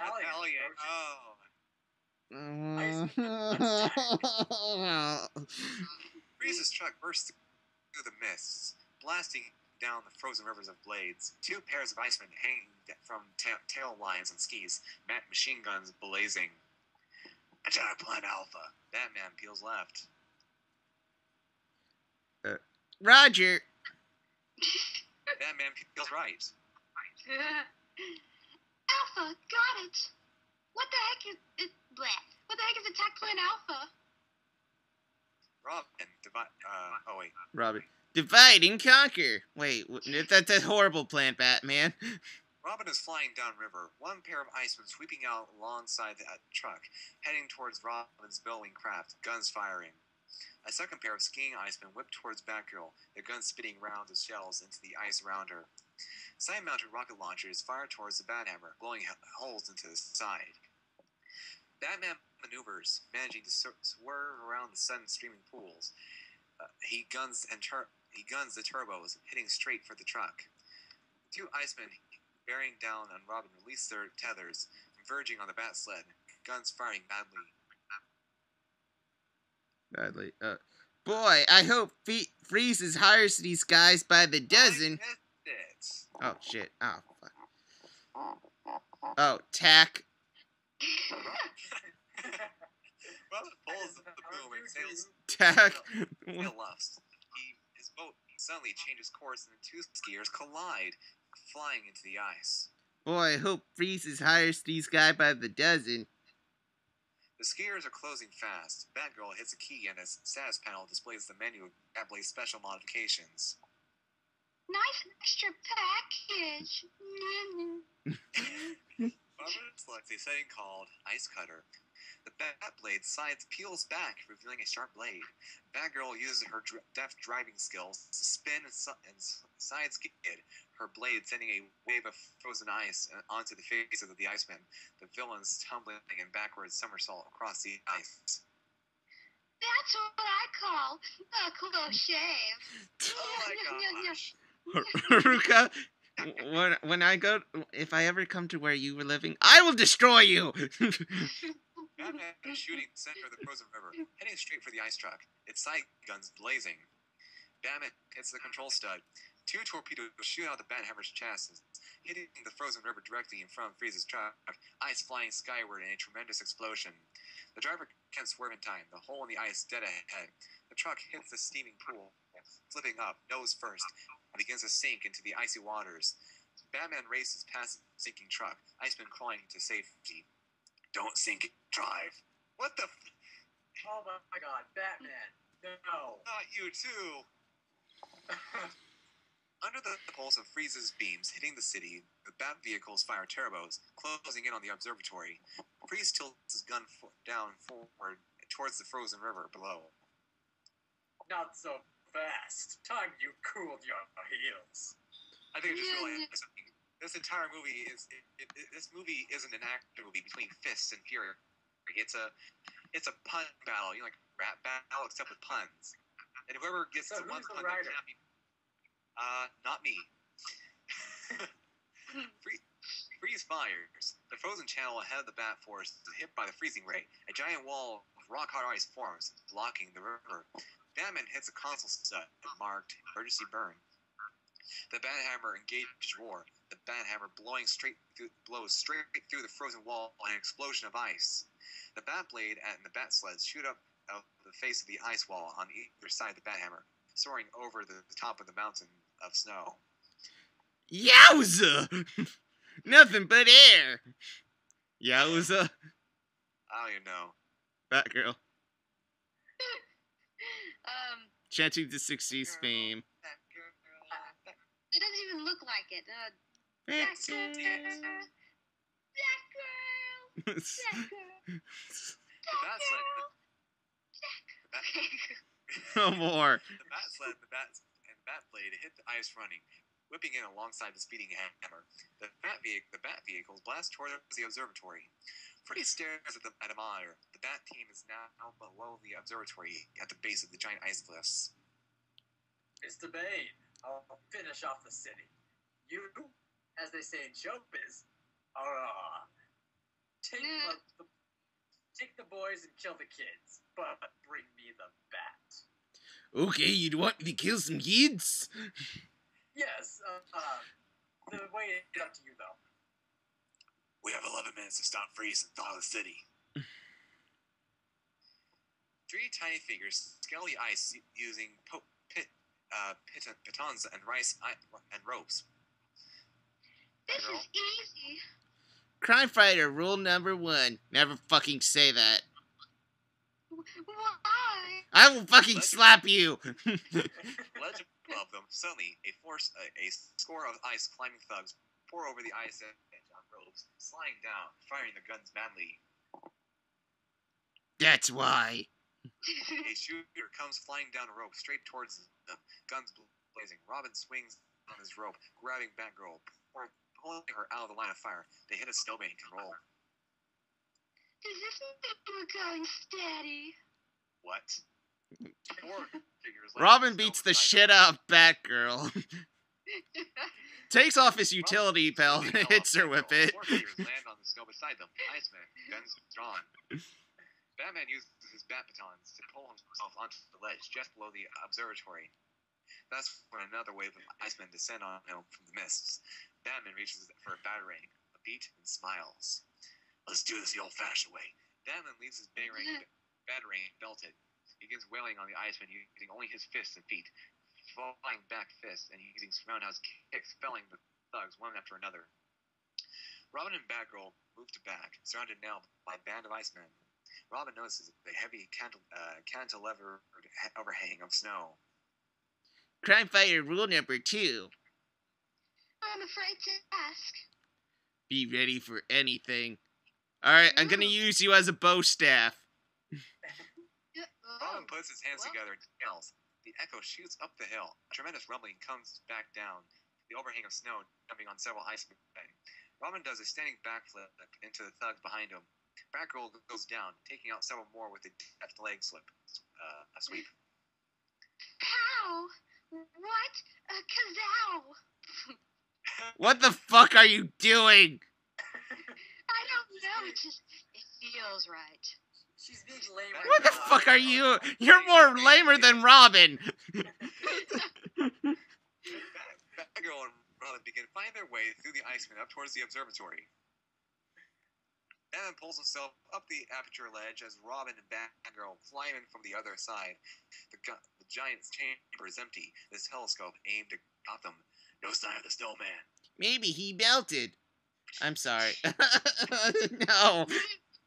You know, there's a slapping order. When Batman slaps Robin, Robin slaps Batgirl. Who does Batgirl get slapped? Grapple. Nothing. And then Robin gets the slap, and then Alfred gets to slap Batgirl. Just before she thinks she can slap him. Batman shoots a bat grapple into the swing, swings across the room, dropping 2 bat charges at the feet of the frozen scientists. Continues his swing, landing on the telescope platform. Batgirl and Robin swing into the telescope platform to join Batman. The bat charges glow. They're radiating heat, starting to melt the scientists. I hope you've got about 10 million more of these little toys. Batgirl points at the control console clock, 11:52. 8 more minutes, and then my disguise is ruined. Sunlight can reverse this crazy process. Sunrise isn't for 5 hours. Here. But it's morning in Congo. Wait, what? Batman points to a screen showing a graphic representation of the satellites in orbit. If we could relay the sunlight. From the other side of the equator? It'll take the satellites about a minute to realign, but damn. Damn is not good. Watch your fucking cursing. No!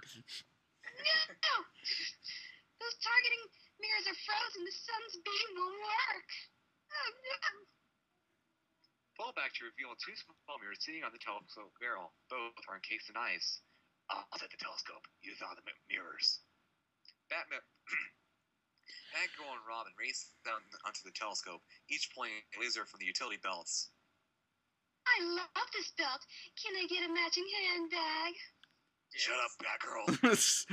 The lasers flare. Batgirl and Robin begin thawing the mirrors. Batman goes to the main console and begins working on the keyboard. Whoever thought Harriet's typing lessons would lead to this? Satellite thrusters fire. Aunt Harriet, I smell cookies. Cookies!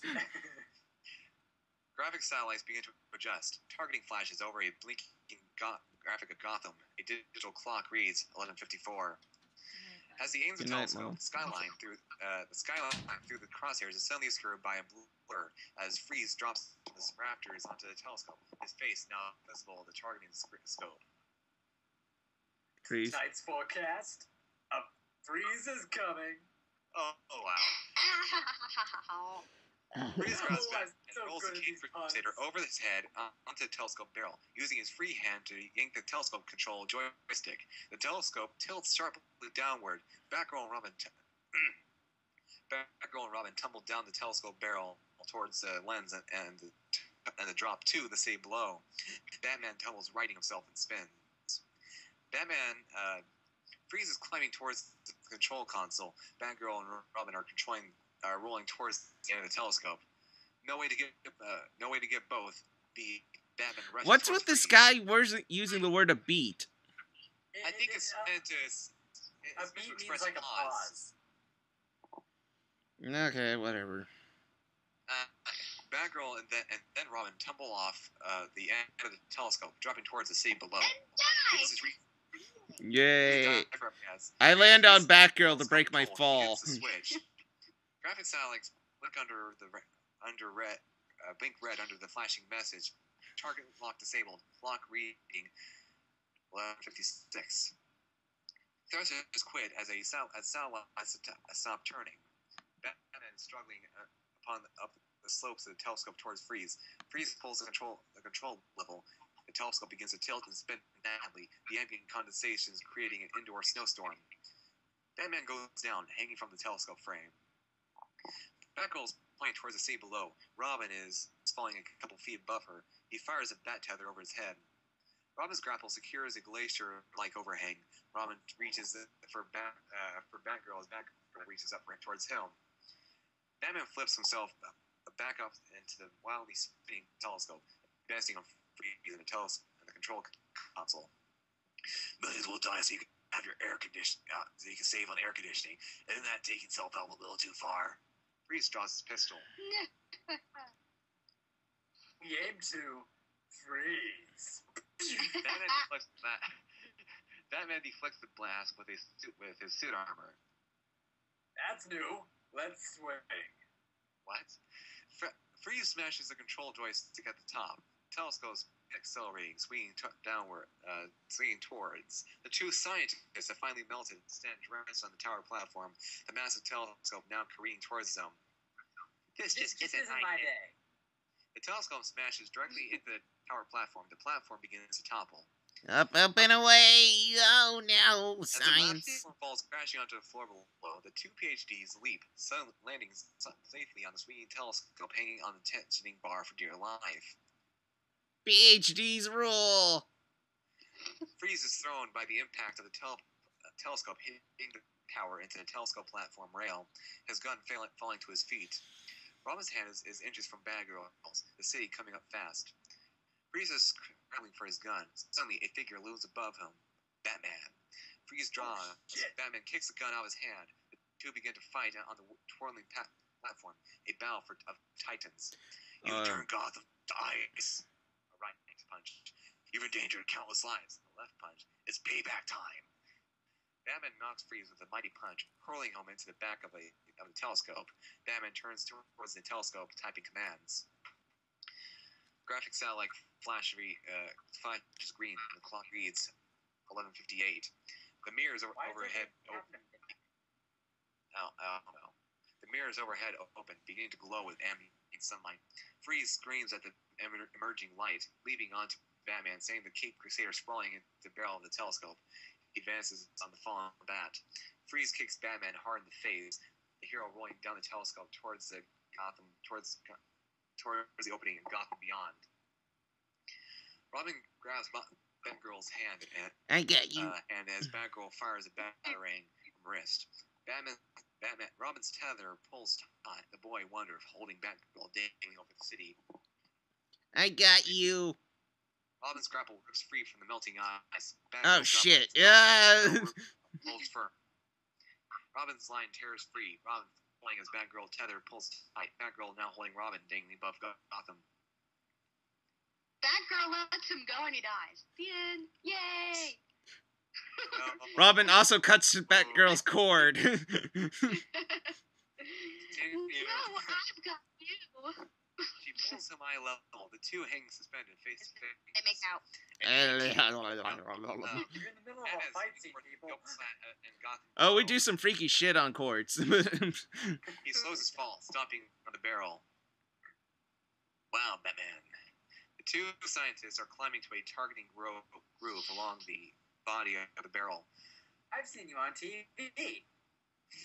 Really? No shit. You live in Gotham. Back to the control panel. Nice to meet you. Can you give me any more height on this thing? The scientist reaches down a red emergency lever. Going up. You know, these scientists are doing more heroic things. Take Batman swing into the air towards the dome above. Batman flips in midair, dives smashing directly into Freeze. The villain crashing over the edge of the control platform and dive into the freezing engine. The mirrors overhead line the beam of sunlight hitting the freezing machine. Freeze is struck by the rays, the sunlight penetrating his damaged suit.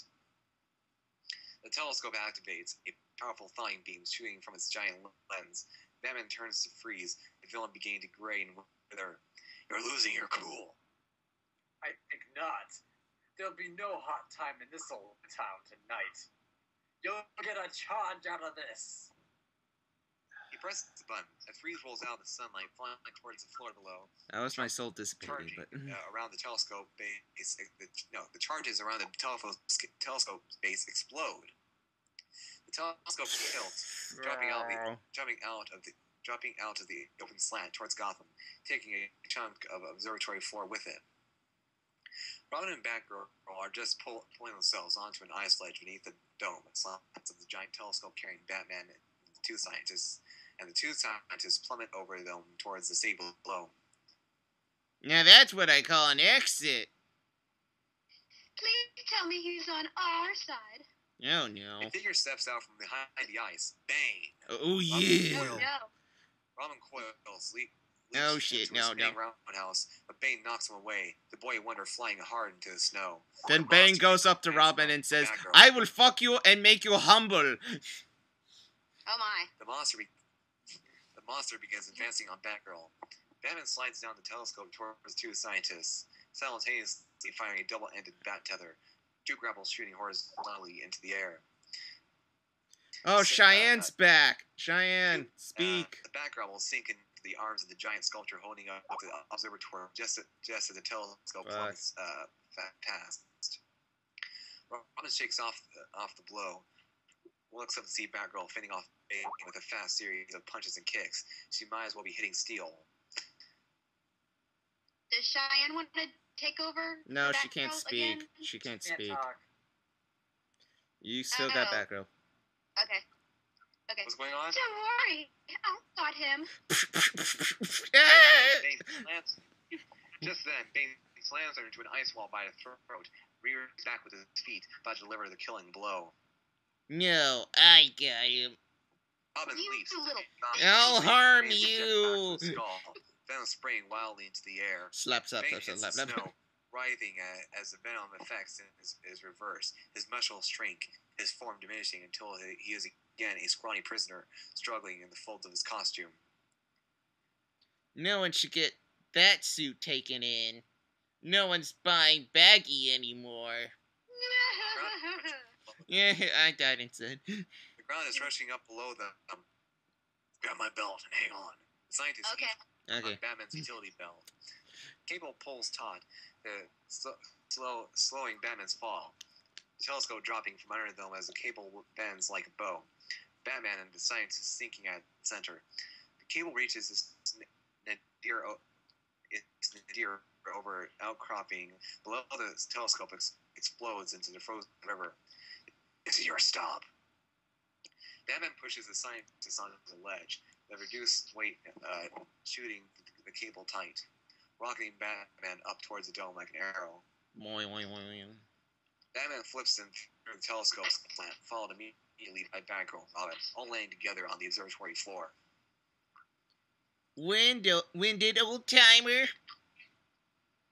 Don't make me kill you in front of the girl. It's midnight. The telescope's gone. There's no way to thaw a city. Shut the fuck up, Batgirl. Theoretically, the satellites could be in position to thaw out the city directly, but it would take your genius.